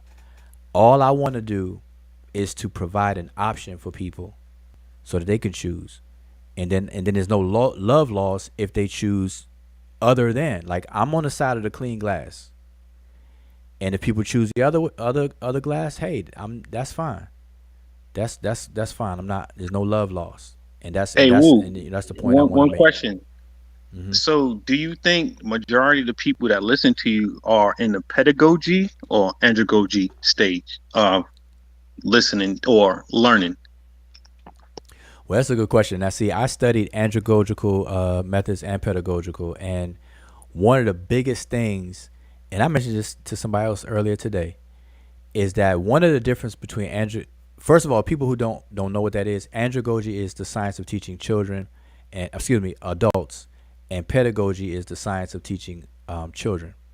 Now, the big difference between the two is that children are very impressionable, and children, you can tell children what to do, and be more effective by just telling them what to do, because you got age, seniority, and so on and so forth. With adults, everybody However, thinks, you got to put the however in there, bro. okay, well, I'm gonna come back to the however. Now, on the side of adults, where we get andragogy, adults need experience to change. So adults need to experience things for things to hit them. Whereas children, you can explain things a certain way and that they will listen. More so than adult. And this is why we get the colloquial saying, you can't teach an old dog new tricks.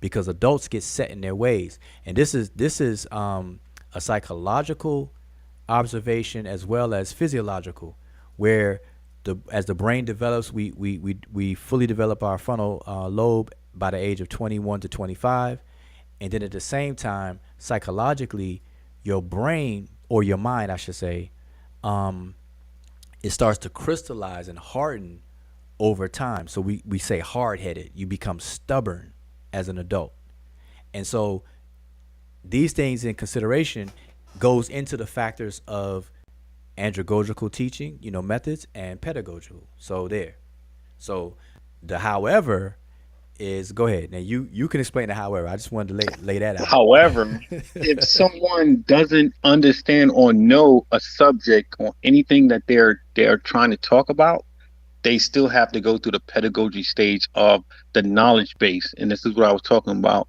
And me being a developer of curriculums, you have to know who your audience is. Someone can actually be familiar with it, but when they don't know nothing about what they're talking about.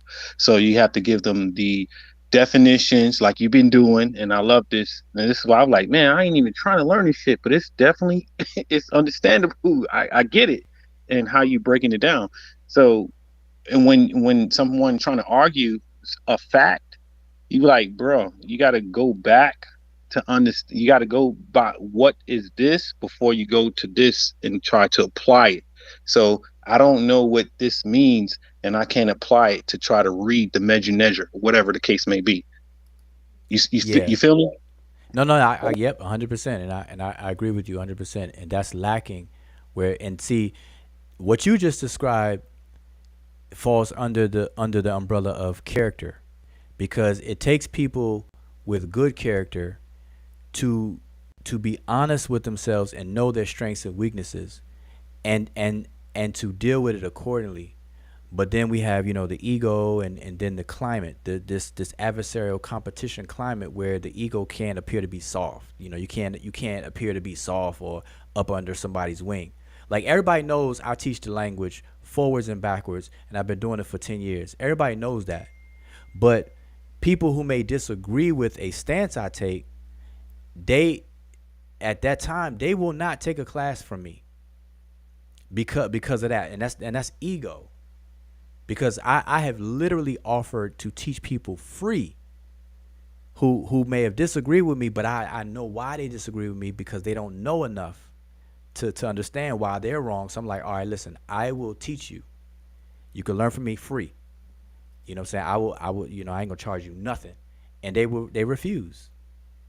And so that happens and whatnot. So, and then, it ends up being that way. But like I said, I'm not like I said, I'm not saying people who drink from that cloudy water will go to hell or anything like that. You may run the risk of catching some bacterial infections and stuff like that, but hey, check this out. I guess what? I look at Go ahead. I'm sorry, MK, go ahead. Now I was just saying that with what the two of you have just said, I think the important thing that you notice, especially since with you, Dandara, I mean, if you're developing curriculum, is one of the things that is that there's accountability. There's also checks and balances. So you want to make sure that whatever curriculum you are developing, how do you know that it's working? So obviously there's because when you're doing that, the one thing always that you're trying to do by creating this curriculum is problem solving. And this goes back to what I was saying. There's people who are actually problem solvers, and then there are people who are just not interested in solving problems, but would like the existence of problems to be there so that they can thrive. Because when you create curriculums, or when you put yourself in a position to teach, you're trying to solve a problem. And if the problem is not getting solved, then you have to go back to the drawing board and figure out why is this thing failing. And if it's failing, then you find other better solutions. But what you see with this is that clearly there's never any people don't improve or move up from one level to the other. It's just people stuck on the same thing. So they're not out there to problem solve in that sense, as if you was creating a curriculum to solve a problem. And that's one of the things that I've seen that is actually that. And then the part where you will see, like you've talked about Ujao, and you've talked about Asa and Sanjeri, and these people always stand out for one particular reason. Is how when you see imagine going to your favorite artist concert, but it's not a concert. They are actually rehearsing, and every time you pay for a ticket to go and see, let's say, Beyonce, she's just rehearsing, or you go to see another rapper and they're just rehearsing. They really never perform. How would you feel? And this is what you literally see with this kind of things that we see around, is that people are literally rehearsing, and in that sense, that's because you see them arguing all the time. Now, people will say Asa, Ujao, and Sanjeri, why they don't disagree with each other, but they will tell you that they disagree with each other. You just don't see it, and that's how it's supposed to be, because you will see that there's a group of people who will always work and research behind the scenes. And then when it comes, the public, on the front end, then they have resolved and they have concluded and found a truth or a fact, and they're there to teach the people the fact. But with this other group of people, you will see them always arguing through their stuff. They're literally rehearsing live on every show, and now it's like the arguments. When a 2-hour show is over, they haven't solved anything. Then they come back again tomorrow. Then they're screaming and shouting and talking over each other, and it's always a rehearsal. And even though they're proud to say that, yeah, see, we disagree with each other, not like the other people who don't disagree with each other. It's actually the other way around, is that they haven't really put that work and actually, do the research behind the scene, and then find out the facts, and then come back and then, educate people, or write a book, and then, promote the book, or and all that kind of stuff. And that's the difference that you see with, those two groups, or those two other ends of how the methods are actually done. Yes, definitely. I definitely seen the arguments. It's like, really, like, are we arguing about because the rice is white, but it was originally this color, but it's still a rice, and they agree on the same thing, but it's like we having the same conversation over and over, and we ain't moving nowhere. And just like Wujawa pulled up, like the authors list of doing putting efforts towards the history of said culture, and what we got, like he said, what are we doing? Nothing. It's like we got a bunch of people, and I listen to everybody, to every side, but I'm like, when are we going to get it together to come together and say, hey, listen here, you know what, you're right, or we can come together offline and talk about this and say, this is what we need to present to the people to make sure that we're on the same page. Because if you're looking like an a-hole, like, yeah, you don't know what you're talking about, people going to shift towards what sounds good. So yeah, that comes into play too. Like, there's a lot of components to this. You got people that are likable, people who are liked, people who have charisma, people who have the gift of gab, and then you got on the other side people who want to hear certain things. So it's a two-way street. People want to hear that melanin is going to block the SARS-CoV-2 virus. They want to hear things I like remember that. Yeah, I remember um, that. all those kind of things. So I mean, it goes both ways. And at the end of the day, I always say this: that ignorance is the pathogen, and education is the vaccine. And so if we educate everybody, then when people get infected with misinformation, with the which is the pathogen and stuff, that vaccine, that education will allow them to fight it off. And that's really what I'm about, is to educate people and teach. And I've been doing that for most of my adult life in some form or fashion. And in order to do that, you have to study pedagogy, andragogy, and psychology, because you got to understand how the mind works. And so these are areas that I, hover around, dip into and hover around in order to engage people. And so that's why I just move differently. And like I said, I don't expect everybody to move like how I move. So I don't want to, demonize other people. I just want to provide an option. So that's the spirit behind me doing this video. And if people can make a choice, an intelligent decision, and it don't even have to be a dichotomy. It don't have to be this or that. Because I like to be entertained. I don't watch TV. I got Netflix subscription and stuff like that. I watch different things. So people want to get entertained. You want to see some drama. You want to see some car chasing and stuff like that. So I get it. Every now and then you want to hear people fussing. It's cool, but at what detriment though? And I'm saying 12 years. I've been dealing with this stuff for 12 years just on Facebook alone. Prior to that, I was in the streets arguing with people and whatnot on AOL and CompuServe. You was in Before the there was a streets? Facebook. Whoa, when? How that? Yeah, I used to be out there on the block trying to propagate and No way. Okay, I and respect that. walking up to people saying, can you tell me who this is? Or can you answer this question? And I have a question. Who is Jesus' father? Answer that question. Walking up to people in the face. Answer that question for me. And then get into the debates on the corners and whatnot. And I come from a debating school. I was trained, in at University of Maryland on the debating team. So yeah. Anyway, but I'm saying, you gotta switch up, boy. You gotta switch things up. We gotta teach people. Everybody pushing STEM, right? Which I'm an advocate for. I grew up STEM is everything, but we can't over push STEM and ignore the humanities. We can't ignore psychology. We can't ignore sociology. I see everybody is over inflating STEM, and they're not focusing on how human behavior, the mind, how people act, communicate, and deal with one another.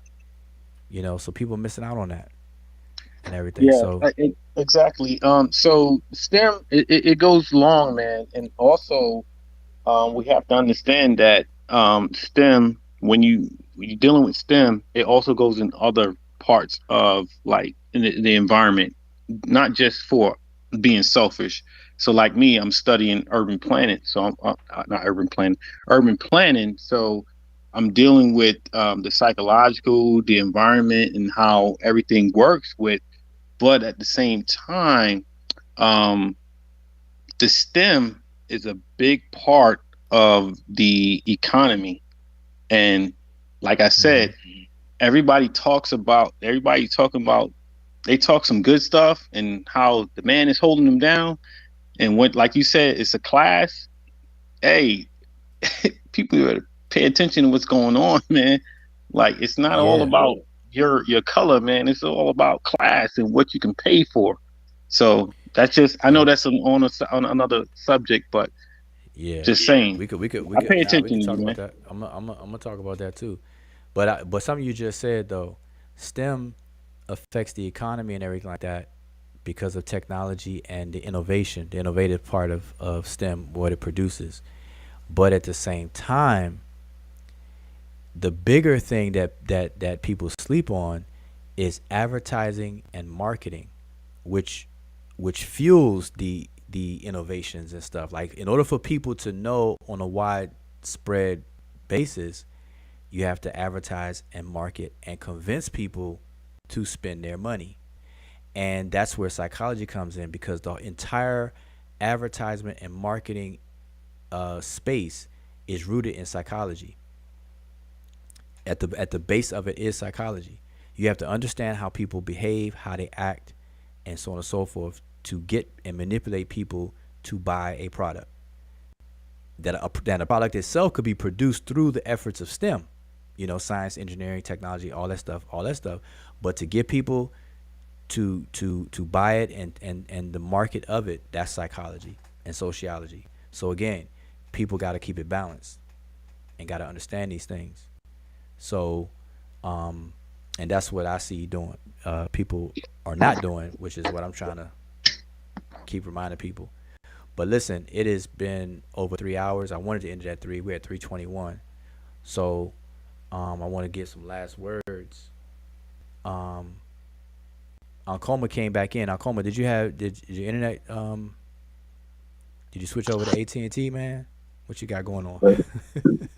And I switch over onto my cell phone, I know if it's working a little better. Hold up, hold up, man. Are you trying to tell me that this whole time you could have just switched over? Cause you sound real clear all late. I'm about to, man.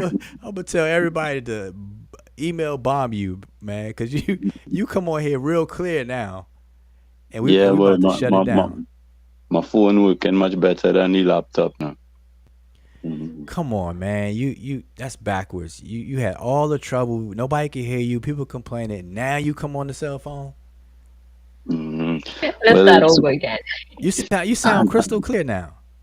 Well, yeah, the cell phone like it dealing with it much better. But I'm saying though, man, you should have started off with that. But go ahead.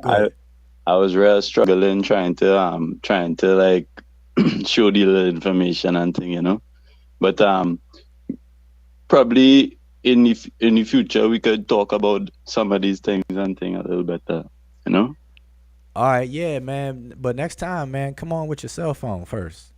But I realizing that I'll try to connect with the cell phone, and if anything, just use the laptop to draw information from. Yeah. All right, cool. So yeah, we could do that. So listen, right, everybody who listening, first of all, I appreciate everybody who came on the panel. Right, we opened the panel link. We always pin it to the top and everything. I appreciate anybody listening to my opening rant and stuff. So remember, just to summarize, I'm just making my stance very, very clear, and I want it to make sense to everybody. Now, I don't expect everybody to agree, and I'm okay with that. People are not going to lose sleep, and I'm not going to lose sleep, But I just want to offer options to people, and I get it. Entertainment is fun. The adversary, the oppositional, the fighting, the battle, and stuff like that. It is attractive, and I understand that. But just me, I'm a little more narrow, and want to focus on some progress, because I've been spending too much time watching and observing us make no progress, little to none.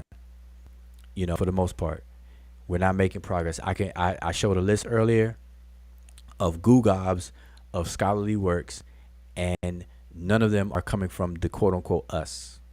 None of them.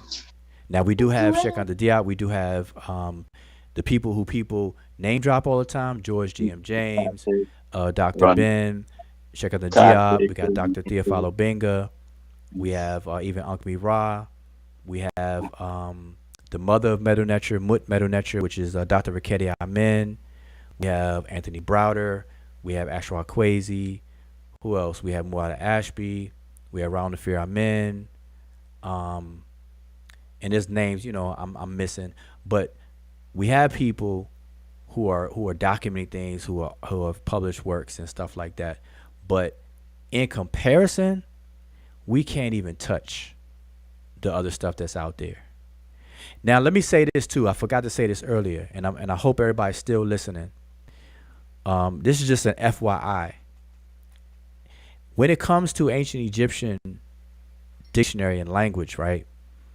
Or any dictionary, but especially the ancient Egyptian dictionary. Think about this, y'all. Every author every author of a dictionary, do you think each author of these dictionaries started from scratch to ascertain the meaning of every word within their authored dictionary? Yes or no? I want to hear from the chat.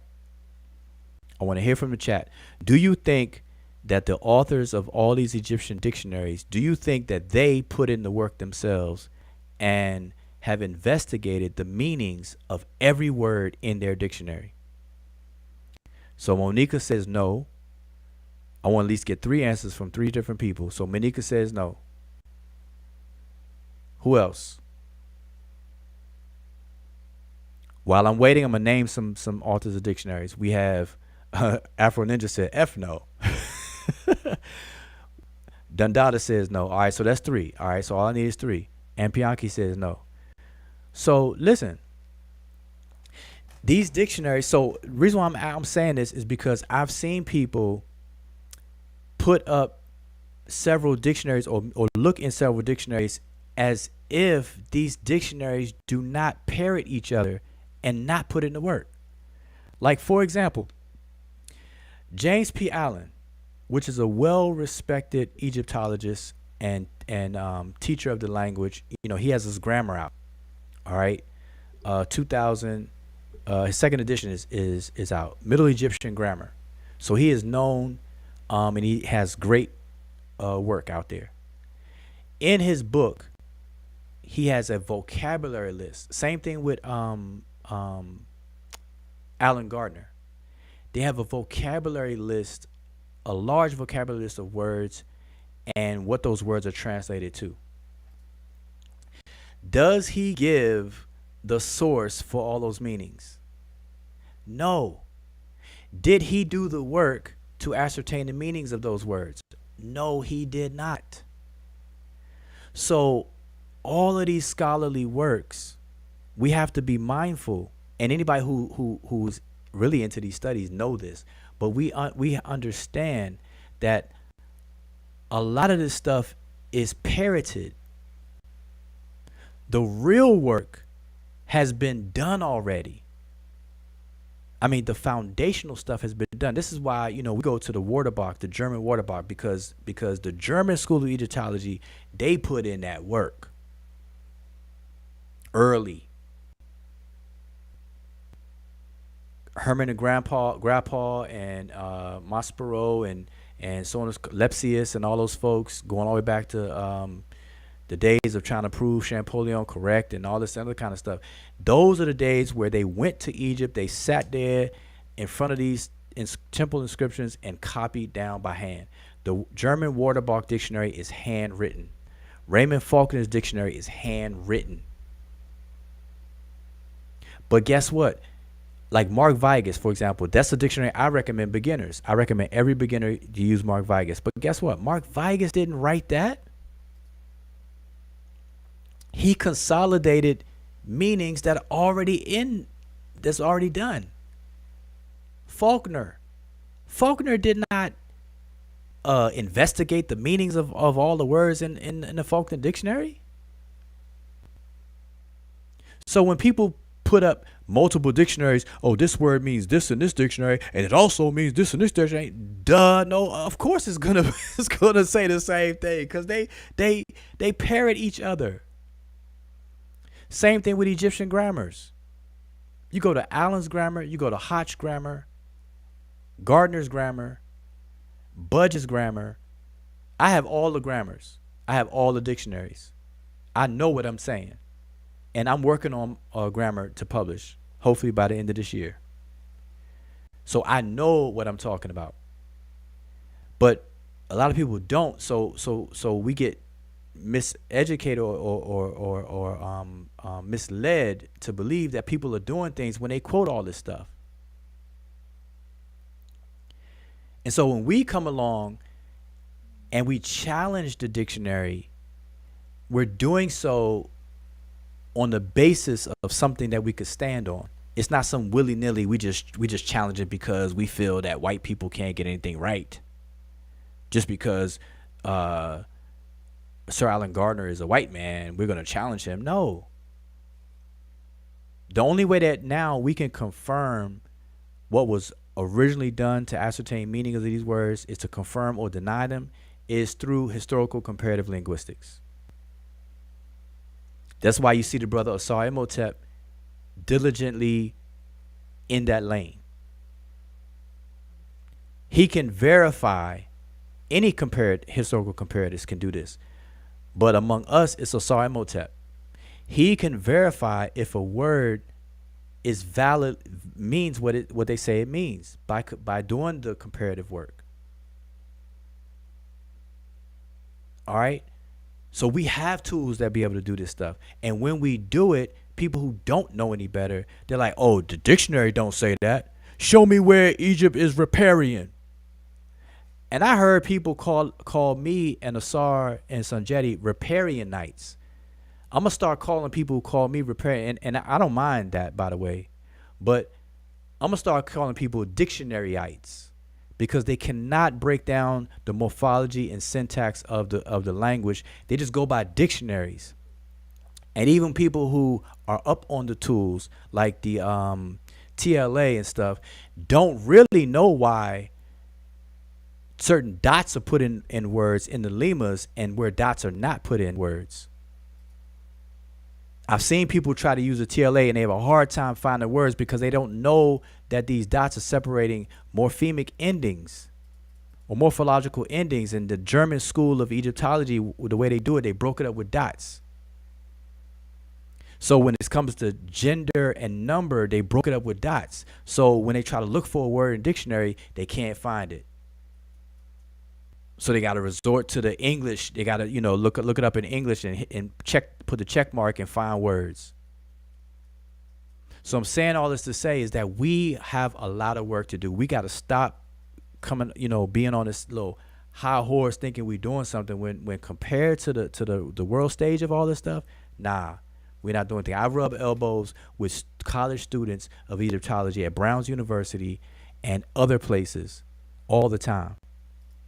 I try to keep my finger on the pulse because I want to know what they're learning, what the latest and greatest is, and I try to keep relationships because I want to know what the latest scholarship is on different things. And believe it or not, there's a lot of people that are producing works that are not published by a major publishing company. Therefore, it doesn't get exposure. So there's a lot of work being done. Theses are done, dissertations are done that are very, very good, but they don't get the limelight, so we don't hear about them. So I try to make sure, I keep my finger on the pulse. I keep my ears to the ground and finger on the pulse to try to make sure send me that work. I'm trying to check that out. I read as much as I can, and I see the work that people are putting in, and it's not us, but we use it. And I said this a long time ago. I said people are actually arguing instead of sword fighting. People are source fighting. They're just trying to find a source that agrees with them, and then fighting one source against another one. Not knowing how to discern which source is correct. Anyway, I don't want to keep on going, but hopefully people will understand, man. And I'm just interested in teaching. I just want people to do better. So if you're interested, and I'll end with this, if you're interested in learning the language or anything like that, MK, if you don't mind posting the links up. Again, if you can. But if you're interested in learning the language, if you are a person who wants to, take your studies a little further, then hey, you in the right place. If you don't care about Egypt and stuff like that, then hey, more power to you as well. I mean, it's cool. We could talk about something else. My focus has been in East Africa, specifically Northeast Africa, specifically Kemet, the Nile Valley and its delta, and whatnot. But there's West Africa, there's Central Africa, there's a lot of things, and y'all don't know, and y'all never hear Emicat speak other languages. But y'all don't know Emicat is from Kenya, and she is a royal heir to the Luo throne in Kenya. Now let me stop. I know every cat fry over there laughing. Nah, but no, but seriously, she's from Kenya, and born and raised, and so she has insight into Luo customs and Kikuyu, the people around Lake Victoria and all this other kind of stuff. And hopefully one day, maybe I can do it, or I get somebody to interview Imicat. We do a show just on Imicat, kind of sharing about Luo culture. Do Luo as a language, Luo culture, where they say they come from. Because my understanding is that they migrated from Sudan into Kenya relatively recently and things like that. So that'd be interesting to get that perspective. But anyway, Monica says she can interview Imicat. All right, we're gonna set that up. Yeah, Hey, Woo, before you close out, can I give a little shout out? Yeah, go ahead. Sure. All right, hey, I definitely want to give a shout out to Monica Lamb, Monica Lamb, however you pronounce it. Also, Imicat, because y'all females are doing y'all thing, and I definitely appreciate what y'all bring to the table. Also, the Sesh, like I said, I wasn't even interested into it, but I love your logic, and I'm definitely just tuning in, just listening to what y'all got to say, and it gives me insight on everything that's going on. Monica, you definitely have a lot of resources. If y'all want resources, go to Monica. I'll be tuned in sometimes, but hey, tune in to her. She's good. Like, that's all I gotta say, man. I don't come on that much, so that's all I want to say, man. All right, so real quick before we go, I see we got Smash Rockwell in the house, the Magi Archer over there, rubbing elbows with the Sesh, who actually write and read. But he said the king of the Riparianites. Now that's funny. Mboli is actually not the king of Riparianites. Like, for example, I can do this right now, right here, right now, and show and prove without a shadow of a doubt, and people could put their whole house mortgage on it, where I don't need to invoke Mboli at all to show that ancient Egypt and modern Egypt is a riparian country. In fact, I've done it in the video that's already on our archives. And if Imicat, if you don't mind, if you know which video it is, you could post a link in the chat. The fact that Egypt is a riparian country is not debated at all. But I do understand the hate that Mboli gets, that has been getting, for years now, ever since really Asar introduced Mboli to the conscious community back, I think, in 2014. And ever since, it's been a little rough ride with that, because one, people don't read his book. To this very day, people don't read Mboli's work, and I understand that to an extent, because it's written in French, and most of us don't know French. But even people who do know French still ain't even read his book, but yet have so much to say about it. You know what I'm saying? So that's just interesting. That's just very interesting. Now, I haven't seen Smash Rockwell's show lately at all, because during the day I'm not able to, or whatever the case is. But somebody did ask me about that, so I'm gonna have to tune in and see what's good. But the one thing that was pointed out to me and asked of me is about Mboli's comparative list. So let me just show y'all something. Let me just clarify something to y'all right here, right now. And this is what I mean by, a solutionist, as opposed to be a part of the goofy and stuff like that. So let me just share something with y'all. This is worth staying for a little while longer for, since it was brought up. Let me see. I'm gonna pull up Mboli's work. All right. So I'm gonna pull up, and y'all have to be careful. Listen, let me get while I'm pulling this up. I want to explain something about Mboli's work. Mboli started his work in 2000 in 2000. Matter of fact, in the year 2000. So his book was published in 2010. So it's a result of 10 years worth of work. And what he did, for those who may not be familiar with his work, what he did was he dispensed with all of the various different language phyla that we're familiar with. And the ones that we're familiar with is by way of Joseph Greenberg. Okay. The in terms of African languages being divided into 4 major language phyla, which is Afro-Asiatic, Niger-Congo, Nilo-Saharan, Khoisan. And so Mboli totally dispensed with that, because everyone who does historical comparative linguistics understands and knows that Greenberg language classification system is not a genetic system. It is a typological, is a result of typological comparisons, mass comparisons, as people like to call it. And that's not the tool or the way in which you determine the relationships of languages. So what Mboli did was he dispensed with all of that and started from scratch with his own language of Shango, and compared and used the historical comparative method in a very rigid and rigorous way. And he wrote a book to walk everyone through the historical comparative method.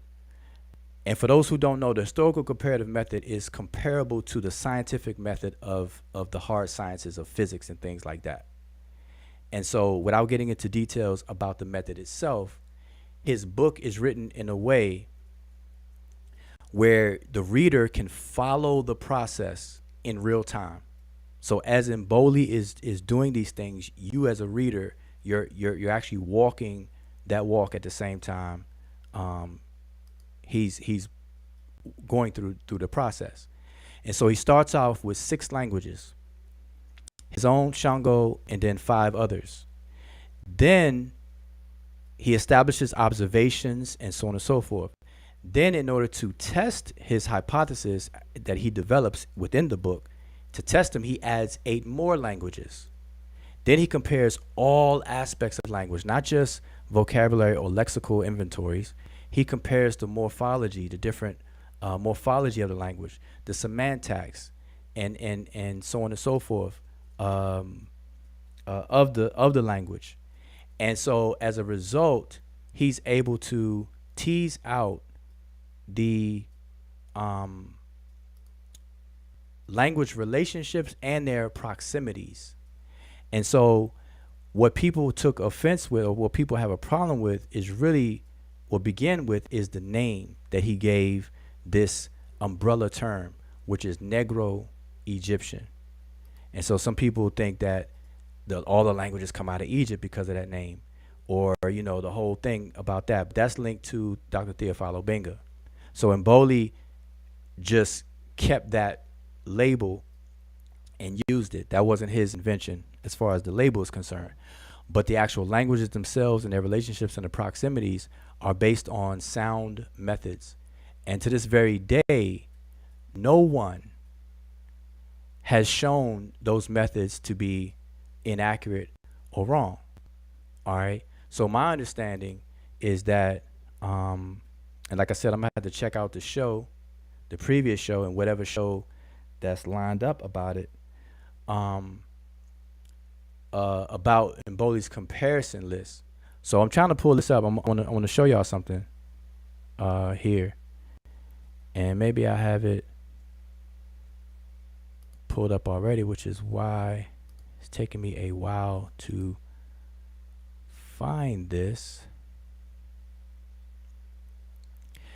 Give me a second here. I'm gonna pull it up for y'all. I want to show y'all, so I'm just give you an example before I go. Before I go. All right. I wish somebody said this stuff earlier. All right, I want to show you all something here. Nope, that's not it. Give me a moment. Give me a moment. Give me a moment. Give me a moment. Give me a moment. Give me a moment. Give me a moment. All right, so here's the one. Here's one of them that was shown to me. So I'm gonna share my screen here on the screen. Put my screen on the screen.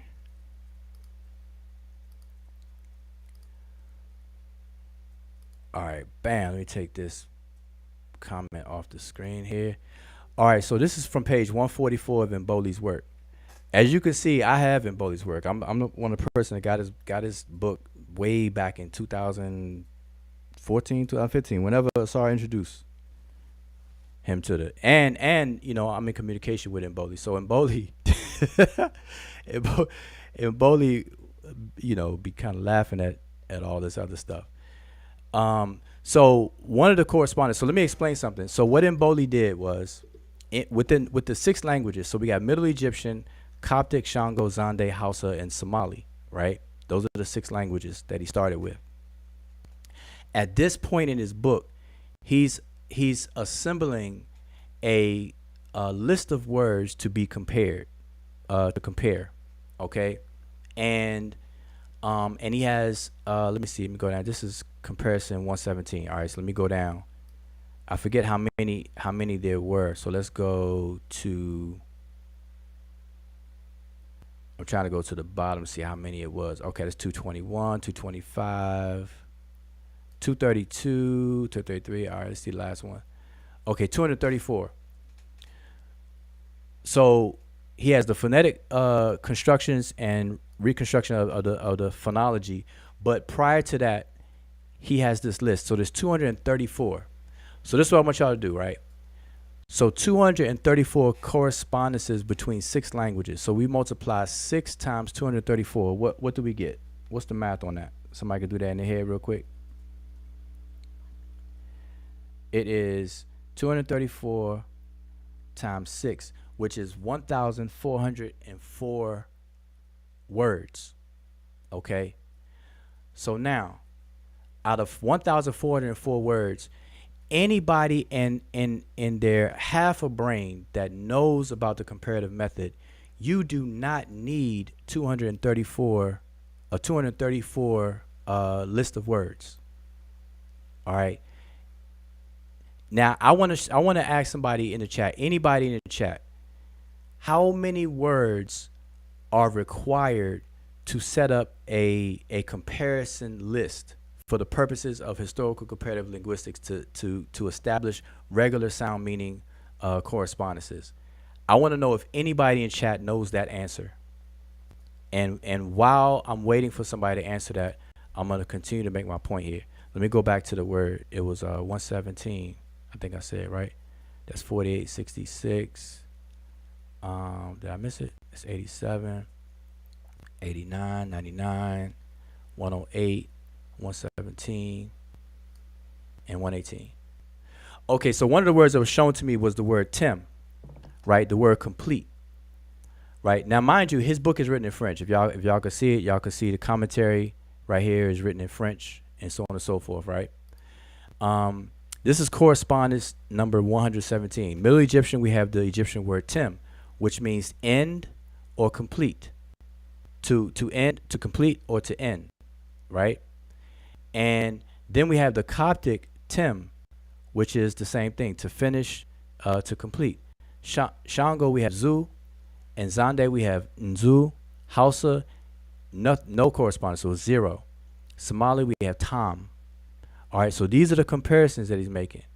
So now, based on what somebody showed me, inboxed me about and asked me about Mboli, you know, whether he had mistakes or something to that nature, whatever the case is, they showed me this and Tim. Now, if you were to look at this up, the accusation is that this doesn't exist in Coptic. That there is no word Tim in Coptic, and therefore Mboli has made up words. So therefore his whole book should be thrown in the trash, or you know, As Smash just now put it, the what he put. Let me see. Where's comment at? We're gonna go back to his comment if I could find it. Well,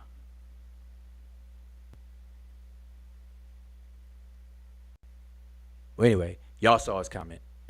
The king of the Riparianites, and whatnot. So if you try to look this up, you may not find it. I mean, that's the accusation. You're not going to find it. So let's use that one, and let me see if we could find it. All right. So one place you can go is to a Coptic dictionaries. Now, the most famous Coptic dictionary people use is Crumb's Dictionary of the Coptic language, or the Etymological Coptic Dictionary, or even the Coptic Dictionary online. Those are the basic tools that people use because people don't like to read and have these books for real, so people rely on online tools. When you look this up on the Coptic Dictionary online, I don't believe it's even there. And so that's the conclusion that people will come to, that this Coptic word does not exist. But if, and let me see if I can pull it up, if we actually read and actually study and not be a dictionary-ite and actually study the language, its morphology, its syntax, which is its grammar, its semantics, pragmatics, and things of that nature, and go beyond just simply trying to recognize glyphs and playing around with dictionaries, not knowing why words have periods and why other ones don't, and stuff like that, and which lemmas are in the dictionary compared to other forms of the word and stuff like that, we may be able to get a little further and not and be able to find things, or at least at the very least give Mboli the benefit of consideration and ask Mboli. Because see, the thing is that I feel that people are treating Mboli like a slouch, and I don't think people that's proper to do. Not just because Mboli, because I never met Mboli in person, so I'm not trying to. I don't get paid to advertise or advocate Mboli's work and whatnot. But it's just real strange to me that we have an African brother who has taken time to master the historical comparative method and put 10 years worth of work in a book that was never done before. Never, ever has anybody ever started from scratch to apply the strict historical comparative method on all areas of the language for African languages. Everybody just simply parrots Greenberg's classification and things like that. So a brother like that gets hated on by people who don't read his book, don't understand historical comparative linguistics, don't even study it, have never read a book on historical comparative linguistics, but yet have so much to say. I just think that that's all unfair, But let me just look for this word, see if I can find it, and see. Because see, I just go straight to Mboli and just ask him, where did you get the word from? I mean, that's what, a little bit more mature people do, because people will contact scholars and email scholars, but they won't email Mboli or contact Mboli himself. And I find that strange too, because Mboli, he may not be totally open and available, but he's available. He's on Facebook. I established a relationship with him, years ago, and I'm able to do so. But let me see if I could find this word for y'all real quick, just before I go. I'm trying to be fast as I can, so y'all bear with me, because this is on the spot now. So obviously y'all know I was going to leave, and I wasn't prepared pre-hand. Let me see if I can find it. See if I can find it. See if I can find it for y'all. See if I can find it. See if I can find it. All right, I'm not sure, but we're going to see. All right, so I'm going to share this with y'all. and then I'll go. So, but remember this. So y'all see this. Y'all see this is correspondence number 117, Middle Egyptian Tim, which means complete, and this is connected to the deity Atum as well, the completed one as well. But here's the other correspondences. All right. So you see, there's nothing for Hausa. So you gotta ask yourself this too, right? If Mboli is saying there's no correspondence in Hausa, and he does that. So if I go down right here, like correspondence 119, we have 4 correspondences, but the other 2 are blank. Now, the reason why I'm bringing this up real quick is just a little side note.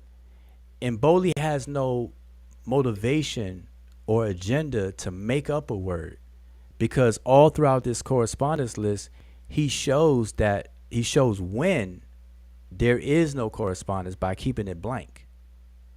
All right, I just want to show you that. See, Hausa is blank. Coptic right here is blank for the word da, etc., etc.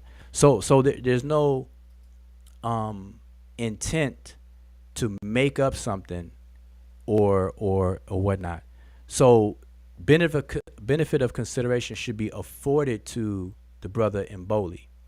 All right, and I don't think that it is, and I think that's unfair. So y'all got to question the motive of people that do stuff like that.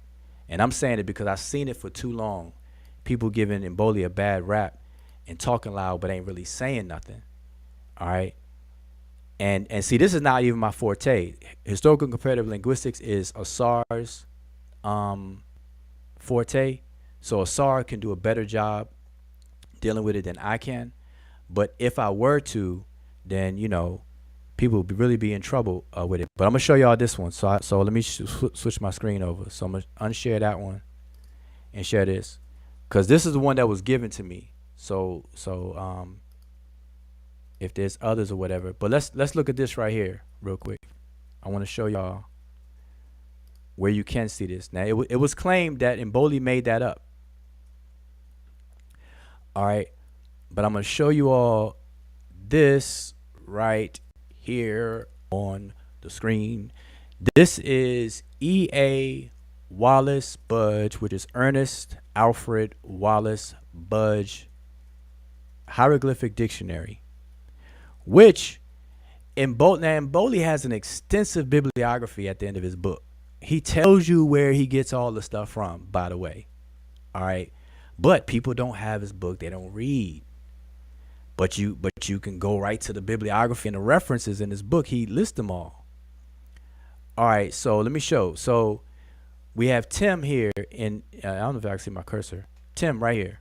It says to make, now with Budge, he groups a whole bunch of words together. To make an end of, page 834, column A, to finish, to complete, to come to an end, to finish one's course. We see the glyphs, Tim, to shut, eloquent peasant. He gives the resources to shut them out. Look what Budge has as Coptic. Budge has Tim as Coptic. Right here. Now, this is just what was shown to me. So somebody showed me that Mboli is being accused of making this up. But yet I'm finding it in Budge's dictionary. So that one is not a valid, accusation on Mboli. Now, I'm not saying Mboli's book is flawless, but for anybody to take 1,400 words, because we did 6 times 234, right?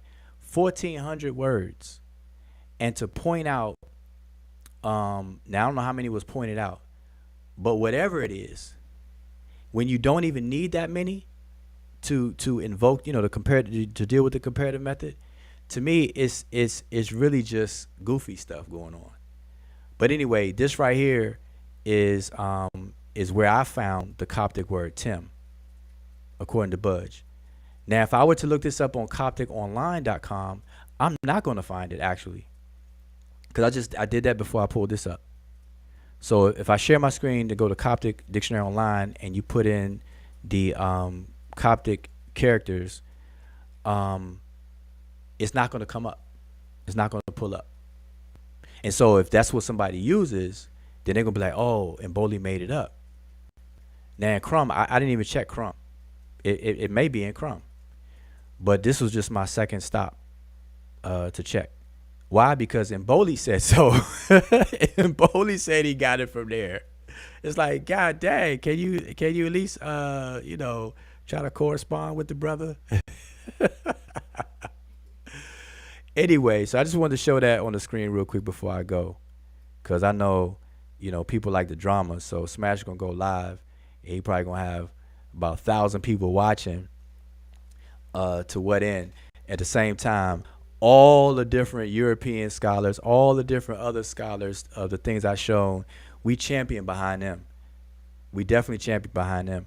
But people who we consider our own, who put in the work and apply the rigor and stuff like that, ever since 2014, I've watched Mboli catch a bad rap by people, and I don't want y'all to think that I'm saying that Smash has done this since 2014 or anything like that, but evidently Smash is jumping on the bandwagon in some form or fashion. So he jumping on that bandwagon. He done hailed the taxi, but I noticed that people have been having a lot to say about Mboli's work, especially over Afro-Asiatic. People who try to defend Afro-Asiatic as a language family. You had Timo Cyrus, you had Ngozi, you had people like that. What's his name? The one that tried to challenge Asar's book, and Asar invited him on his channel, and it was just pitiful. I forgot the brother's name right now, but the whole that whole crew tried to diss Mboli's work without ever even reading it, and don't even know historical comparative linguistics at all. You asked them, have you ever read even an intro book? No. Like, I stopped asking people if they read Mboli's work. But anyway, give Mboli consideration and contact him if you're serious. But I don't think Mboli takes people serious unless they put it in writing, because he definitely dealt with it. And Mboli's trying to deal with Cambone right now.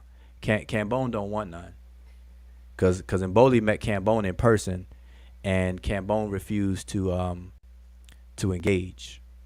Cambone asked a question and Mboli handed it to him. So so we got that information as well. So I mean, I don't think he takes too much serious people who are not going to actually put something in writing or whatever the case is. So it'd be interesting. Anyway, with that. Like I said before, and actually it's funny because the whole show, how it started out, actually it's a whole demonstration. Like even how Ankoma came and put in the suggested we go through the coffin text, spell 148, and we went through it. No dictionaries, no nothing. Obviously we didn't spend the whole time because that was an impromptu, but we went through it. And that's the thing we've been trying to say, like on this show, is like when you come over to this issue, obviously the thing that we're trying to show, and we've shown through our archives, I mean, that like we say, demonstration based conversation, is that you really have to take time, and then when you actually learn the language, it's actually much more easier than, because even some of, like you saw the translation that Ankoma came with, that can sometimes you may find other words that are actually translated like that, but really doesn't really go into the meaning that is actually appropriate for that. But when you know how to even, when you know these words, you can, like we always say, the more you learn, the less you will actually, the point is to actually be less dependent on the dictionaries and whatnot, because obviously there's no person who doesn't go through dictionary, even on their own mother tongue, but you want to be less dependent. And even when you're dependent on it, you want to be, well, you can actually discern why this dictionary says this and why this dictionary says that. So when you see the word riparian, it doesn't throw you off guard, like what is this, and especially when you're dealing with bilingual dictionaries. This is one thing that you have to understand, and this just goes through just going through languages, and not just just willy-nilly stuff and just doing things like we figured it out as we go. That is not going to work. But it's surprising that everything that has gone through the show is actually what we said. And like I said before, and you will see this demonstration every time. The people who problem solve and the people who can noodle with problems. Like one thing that that has been set, the standard that has been set. And we said this from the beginning. The Sesh was actually the first team to actually write a book as a team. You've had now, the Shemsu Heru team has written a book. Those individuals have actually also written their own books, just like the Sesh members also write their own books. You saw Kofi Pasa research team writing books. So at this point, if you're going to actually, you want to actually say that something is wrong in a book, you've gone through the book and it has something wrong. There's actually, for somebody to actually respect you, there's two ways that you actually have to do it scholarly. Scholars contact other scholars. If I read a scholar's work and I feel something is wrong, my first instinct would be I might have to email the scholar, their publishing company, whatever it is. Scholars talk to each other. And they're very welcoming. I know Mboli is actually a welcoming person. He's actually has his social medias, he's open to talk, inboxes are open. If there's something that you don't understand in the book or you think that is wrong, the first suggestion, as a person of good character, the first thing you do is you contact the scholar. That's that. Now, people who don't agree with other books or published works, normally on a scholastic level, what people do is when that avenue is not available and you're not able to fix or whatever work through the contentions or whatnot, you write a book. Nobody goes on YouTube, makes 20 shows. And you notice people who do 20 shows, when you listen to their first video all the way to the end, there's always a goalpost moving. So they're learning as they go. So when they find out, I was a little bit wrong about this, then they change their stance. And that's how they do it. People who are not there to problem solve will always do things like that. Who responds to a book with videos, especially YouTube videos, and then you want people to actually take you seriously? It's impossible. And like I said, the game has changed. You have people out here right now who are writing books. It's no excuse anymore. Kofi Pasa, you have young scholars writing books. I have written a book. Everybody else is writing a book. How are you going to respond to a book with a YouTube video and be taken seriously? What I want to ask, hopefully Smash is still in the chat. I know he said that he was about to roll out, but hopefully he's still in the chat because I want to ask how many ghost words, because I see his comments. He said Mboli has ghost words. I want to know how many words are in Mboli's text, and are these words that Smash found or he relied on somebody else to find? That's number one. And number two is I want to know the answer to my question because I want to ask as well, Smash Rockwell, if he knows and can briefly, not even elaborately, briefly break down the historical comparative method and how many words are absolutely necessary or required to establish these comparisons. Did the number of ghost words, let's say, because I don't know if how many they are, unless Smash is still here, he can answer. But let's just say there's 20. Let's just say that Mboli has 20 mistaken words. Whether he used budge and people think that budge is wrong, therefore Mboli is wrong in that way, or the way Smash is putting it, as if Mboli is just some willy-nilly guy making stuff up. Because that's the impression, and I'm only going by the impression that somebody approached me. Because see, you can tell how people say things by the impression that they give to the audience, right? And that's the part where I don't like, because I'm all for being critical and analyzing and reviewing, because steel sharpens steel, and we're supposed to be doing that, all the time, and it's welcome. And Bully even welcomes it. He says so many times on his Facebook page. But what I don't like, though, is when people influence a crowd or an audience in such a way that's not that's not appropriate.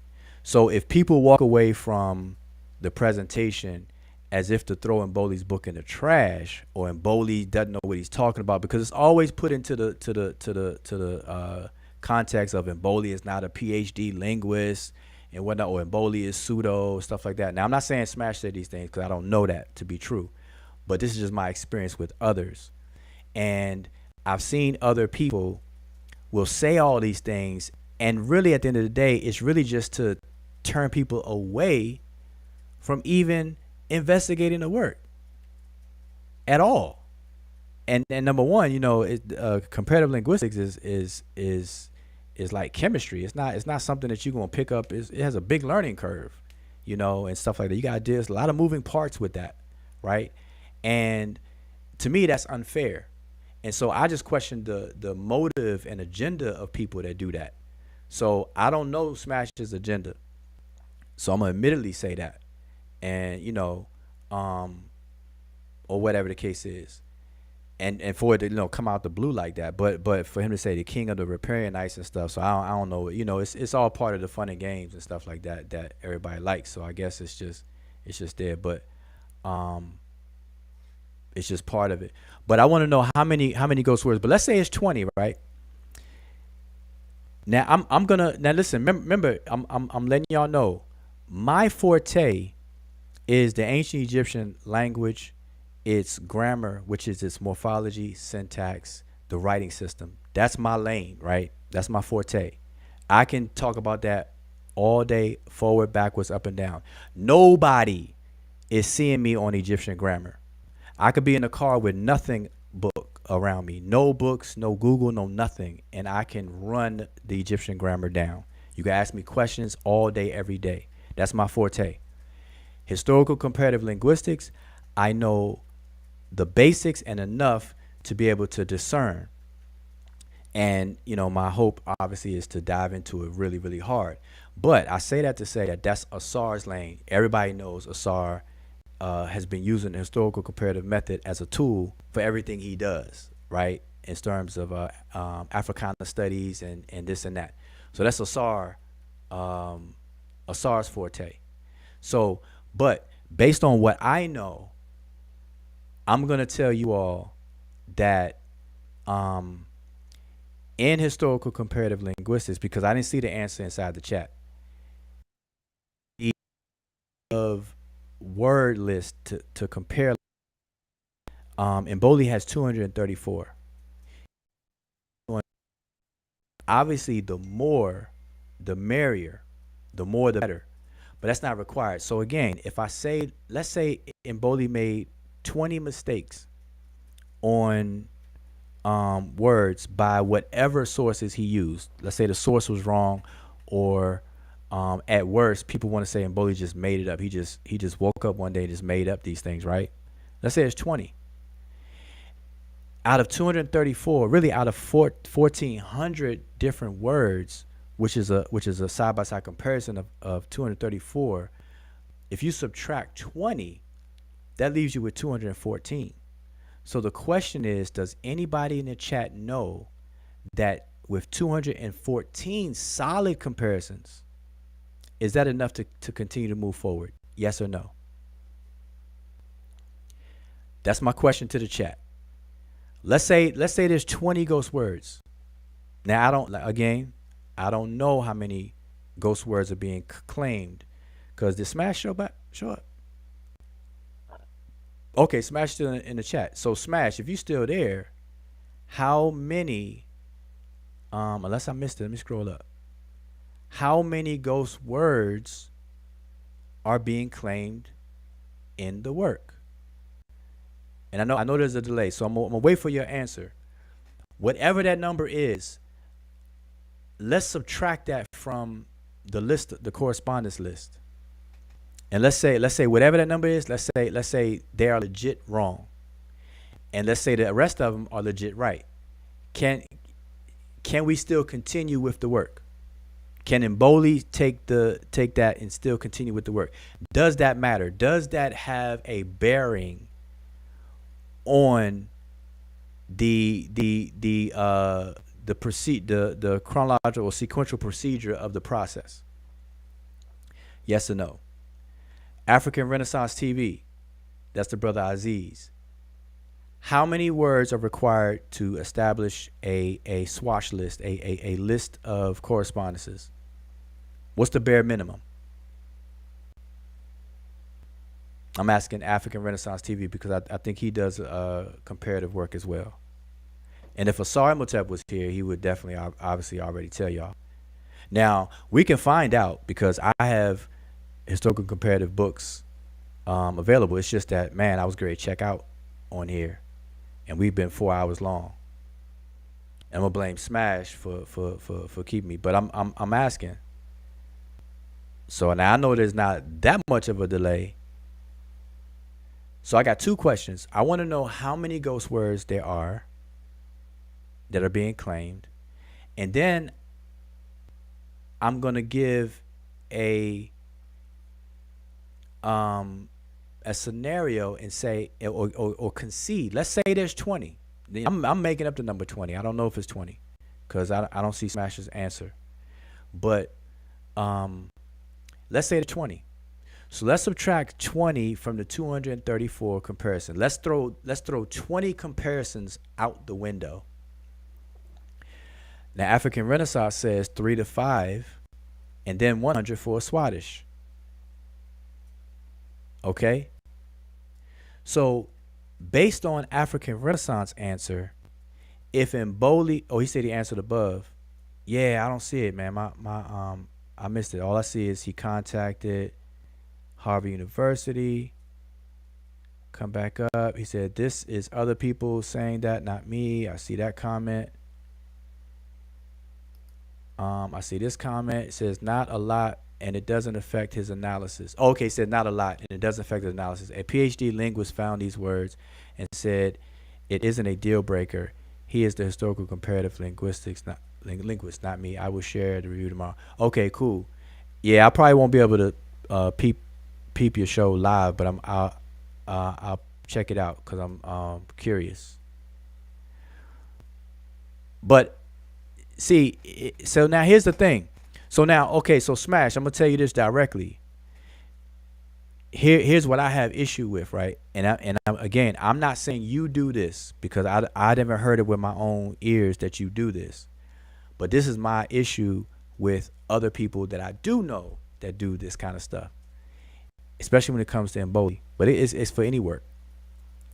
People will present on stage to an audience. It's like people got to show off or something on stage to an audience or onlookers or readers or viewers or whatever the case is, and say things that are, to me, inappropriately leading people away from the work, as opposed to just respectfully critiquing the work and still leading people to the work so that they can do their due diligence and things. So hopefully that's the spirit in which, you have and what's not and whatnot, because because Mboli welcomes criticism and critique. He says it all the time on his Facebook page and whatnot. And hopefully whatever PhD linguist that you contacted that has that, that said all that stuff, then hopefully they could put some stuff in writing or whatever. So if you have a review, if it's a formal review of them and they read the whole book and everything like that, then that would be interesting. But other than that, then I'm cool. But that's where I part ways. I don't get down with that kind of conduct and stuff like that, because I don't do that. Like, for example, when we critiqued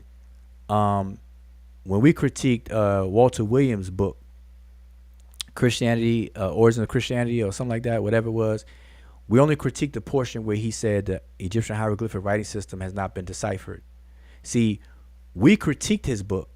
Not only did we critique that section, we refuted it, hands down, point for point, one for one.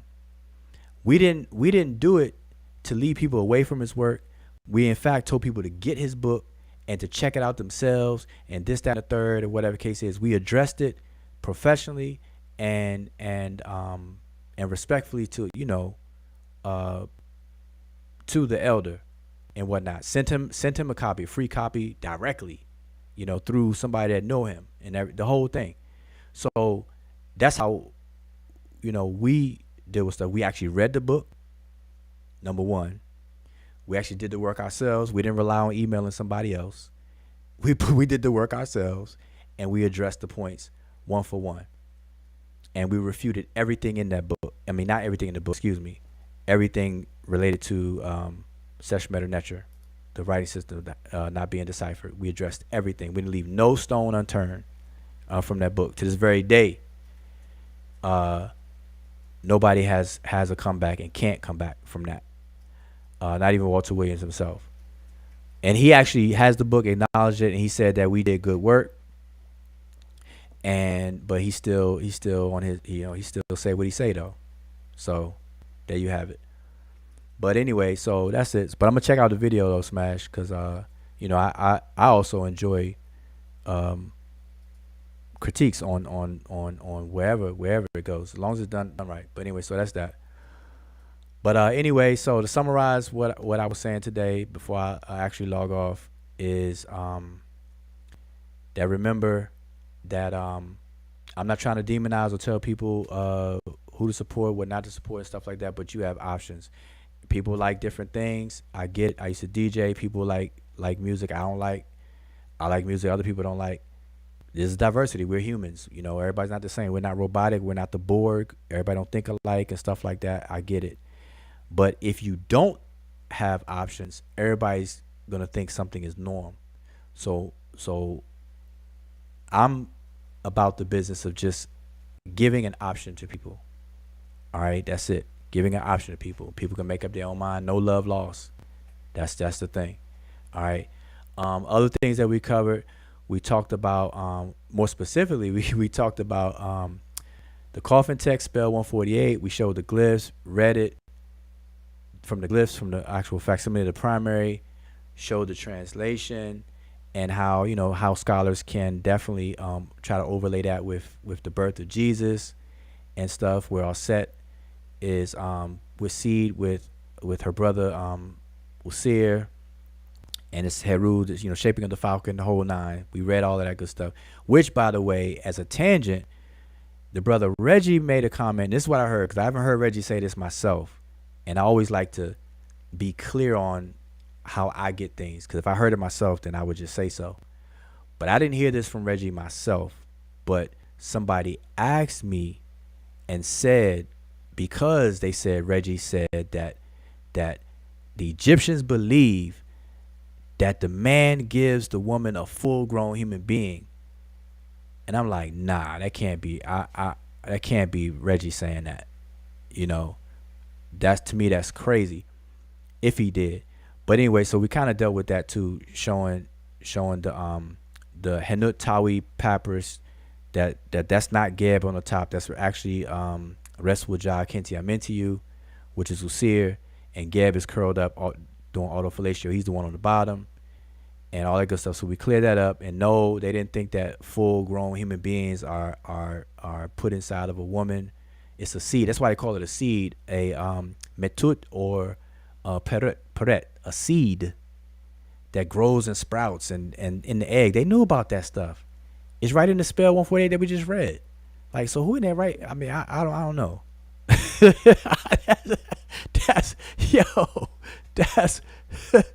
That's crazy. That's crazy, boy. That's crazy. I don't know who.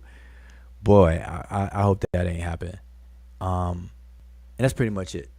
All right, so I'm gonna call it a night. I'm gonna say peace to y'all, and definitely I'm gonna check out. But listen, I'm gonna do a show specifically on why Egypt is a riparian country, even to this very day. The Arab Republic of Egypt today is considered a riparian country, and ancient Egypt is considered a riparian country, and we're gonna show people all about that.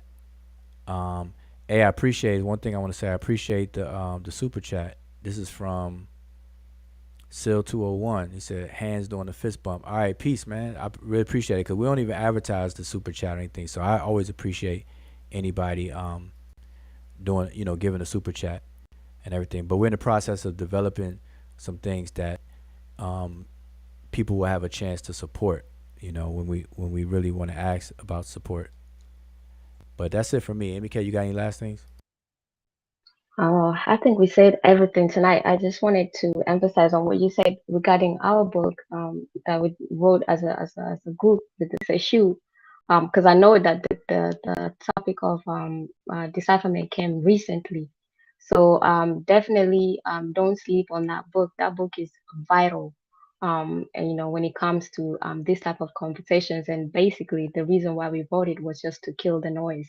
And like we said, problem solving. When there's a problem, it's like a disease. Really, nobody wants to have a disease for the longest. So when you have a disease, your immediate reaction is, how can I get rid of it? And that's our approach. When there's an issue, how can we get rid of it so we can move on to the next topic, and we can start producing instead of consuming other works, academics works, and that's all we are known for, consuming other people's work and fighting about other people's work. So we wrote that book, and it's actually very vital, and there's no point of actually resurfacing or recycling this kind of conversations like the decipherment. So please get that book, and we have a free course on it. On Saber University, where if you buy the book from there, you get the free course, and the course is being revamped. I think by next week it should actually be revamped, but you can definitely enroll for the course right now and get to know that book. It's very, very critical for whatever things that you want to learn, even not just the decipherment, but if you're interested in languages, especially Sesh, Netcher, but any language, get that book.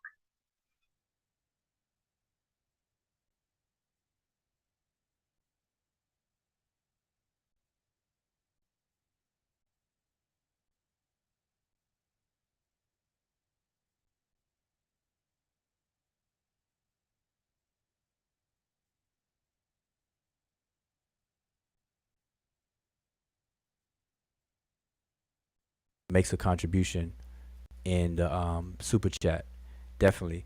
But remember, everybody, we're starting up these new class groups, I should say, for all the month of September. We're trying to get people. We got people already respond.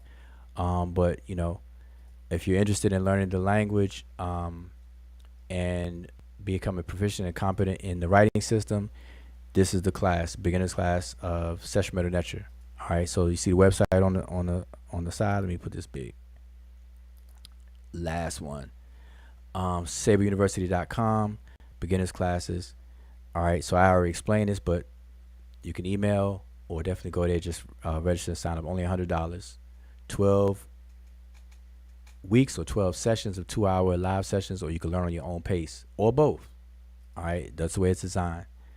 All right. So I'm going to say Shem Hotep, peace to everybody. Shout out to everybody. Vyasa, I don't think I shout you out earlier. And all that good stuff. All right. And shout out to Jean-Claude Mboli. My man, he ain't even aware of like some of the stuff people say. And then, we mentioned it to him, and and Mboli's like, where's the work? Like, where's the stuff written down at? Like, cause he's anxious to see stuff like that. And I'm like, it's just, people don't read his book. But all right, so that should be good. But I'm going to check it out on Rebound. I look forward to it, whatever review it is. Hey, Smash, if you're listening, or if Smash already left, if somebody watched the show live, remind him that if he can make the review, whatever review from the that linguist, to if you can make it public. If it's public, put it in a PDF and make it public. Get it to Mboli, because that would be interesting. All right. Yeah. So I'll let the historical comparatist argue those points, but I'll be interested in seeing it. All right. So I'm gonna say Shem Hotep, and I will see you all next time. That when you go to chemist school, you became more alert. You more wake up. Your spirit wake up, and you became a more human being. That's your character is built in a school.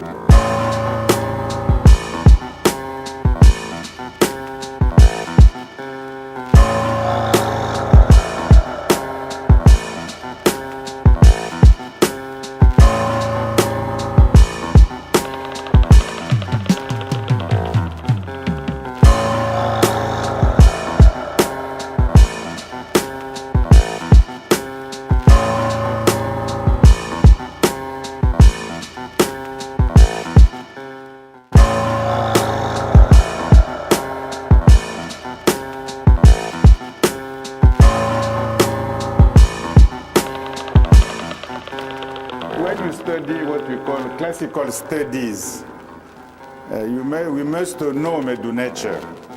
You see, maybe in the future we need to know some Meroitic too. We need to know Netcher.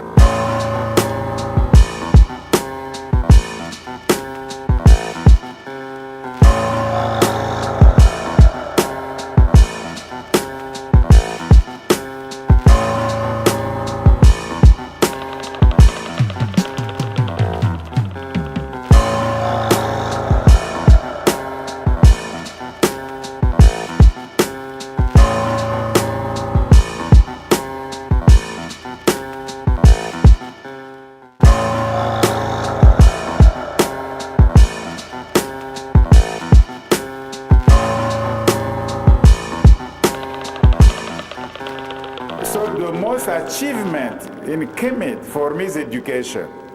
The way they think, they build, and they practice their education is very unique in history.